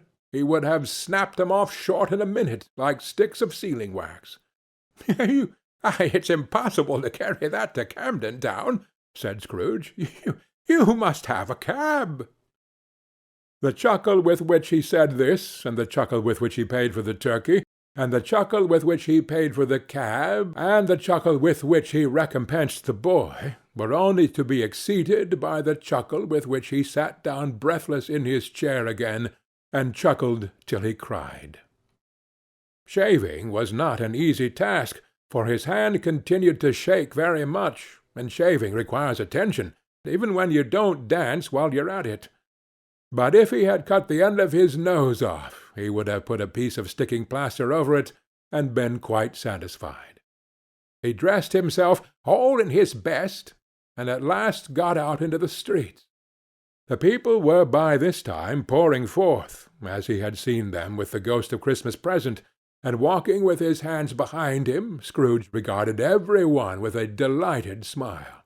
He looked so irresistibly pleasant, in a word, that 3 or 4 good-humoured fellows said, "Good morning, sir. A Merry Christmas to you." And Scrooge said often afterwards that of all the blithe sounds he had ever heard, those were the blithest in his ears. He had not gone far, when coming on towards him he beheld the portly gentleman who had walked into his counting-house the day before, and said, "Scrooge and Marley's, I believe." It sent a pang across his heart to think how this old gentleman would look upon him when they met, but he knew what path lay straight before him, and he took it. "My dear sir," said Scrooge, quickening his pace, and taking the old gentleman by both his hands, "how do you do? I hope you succeeded yesterday. It was very kind of you. A Merry Christmas to you, sir." "Mr. Scrooge?" "Yes," said Scrooge, "that is my name, and I fear it may not be pleasant to you. Allow me to ask your pardon. And will you have the goodness—" Here Scrooge whispered in his ear. "Lord bless me!" cried the gentleman, as if his breath were taken away. "My dear Mr. Scrooge, are you serious?" "If you please," said Scrooge. "Not a farthing less. A great many back payments are included in it, I assure you. Will you do me that favour?" "My dear sir," said the other, shaking hands with him, I don't know what to say to such munificent—" "Don't say anything, please," retorted Scrooge. "Come and see me. Will you come and see me?" "I will," cried the old gentleman, and it was clear he meant to do it. "Thank'ee," said Scrooge. I am much obliged to you. I thank you 50 times. Bless you." He went to church, and walked about the streets, and watched the people hurrying to and fro, and patted children on the head, and questioned beggars, and looked down into the kitchens of houses, and up to the windows, and found that everything could yield him pleasure. He had never dreamed that any walk, that anything, could give him so much happiness. In the afternoon he turned his steps towards his nephew's house. He passed the door a dozen times before he had the courage to go up and knock. But he made a dash and did it. "Is your master at home, my dear?" said Scrooge to the girl. "Nice girl, very." "Yes, sir." "Where is he, my love?" said Scrooge. "He's in the dining-room, sir, along with mistress. I'll show you upstairs, if you please." "Thank ye. He knows me," said Scrooge, with his hand already on the dining-room lock. "I'll go in here, my dear." He turned it gently, and sidled his face in round the door. They were looking at the table, which was spread out in great array, for these young housekeepers are always nervous on such points, and like to see that everything is right. "Fred," said Scrooge. Dear heart alive, how his niece by marriage started! Scrooge had forgotten, for the moment, about her sitting in the corner with the footstool, or he wouldn't have done it on any account. "Why, bless my soul!" cried Fred. "Who's that?" "It is I, your Uncle Scrooge. I have come to dinner. Will you let me in, Fred?" "Let him in? It is a mercy he didn't shake his arm off. He was at home in 5 minutes. Nothing could be heartier. His niece looked just the same. So did Topper when he came. So did the plump sister when she came. So did everyone when they came. Wonderful party, wonderful games, wonderful unanimity, wonderful happiness." But he was early at the office next morning. Oh, he was early there. If he could only be there first, and catch Bob Cratchit coming in late, that was the thing he had set his heart upon. And he did it. Yes, he did. The clock struck 9. No Bob. 1/4 past. No Bob. He was full 18 minutes and a half behind his time. Scrooge sat with his door wide open, that he might see him come into the tank. His hat was off before he opened the door, his comforter too. He was on his stool in a jiffy, driving away with his pen, as if he were trying to overtake 9 o'clock. "Hallo!" growled Scrooge in his accustomed voice, as near as he could feign it. "What do you mean by coming here at this time of day?" "I am very sorry, sir," said Bob. "I am behind my time." "You are?" repeated Scrooge. "Yes, I think you are. Step this way, sir, if you please." "It's only once a year, sir," pleaded Bob, appearing from the tank. "It shall not be repeated. I was making rather merry yesterday, sir." "Now, I'll tell you what, my friend," said Scrooge. "I am not going to stand this sort of thing any longer. And therefore," he continued, leaping from his stool and giving Bob such a dig in the waistcoat that he staggered back into the tank again, "and therefore I am going to raise your salary." Bob trembled, and got a little nearer to the ruler. He had a momentary idea of knocking Scrooge down with it, holding him, and calling to the people in the court for help and a strait waistcoat. "A Merry Christmas, Bob," said Scrooge, with an earnestness that could not be mistaken, as he clapped him on the back. "And a merrier Christmas, Bob, my good fellow, than I have given you for many a year. I'll raise your salary, and endeavor to assist your struggling family. And we will discuss your affairs this very afternoon, over a Christmas bowl of smoking bishop, Bob. Make up the fires, and buy another coal-scuttle before you dot another I, Bob Cratchit." Scrooge was better than his word. He did it all, and infinitely more, and to Tiny Tim, who did not die, he was a second father. He became as good a friend, as good a master, and as good a man as the good old city knew, or any other good old city, town, or borough in the good old world. Some people laughed to see the alteration in him, but he let them laugh and little heeded them, for he was wise enough to know that nothing ever happened on this globe for good at which some people did not have their fill of laughter in the outset, and knowing that such as these would be blind anyway, he thought it quite as well that they should wrinkle up their eyes in grins as have the malady in less attractive forms. His own heart laughed, and that was quite enough for him. He had no further intercourse with spirits, but lived upon the total abstinence principle ever afterwards, and it was always said of him that he knew how to keep Christmas well, if any man alive possessed the knowledge. May that truly be said of us, and all of us. And so, as Tiny Tim observed, God bless us, every one. End of A Christmas Carol, by Charles Dickens.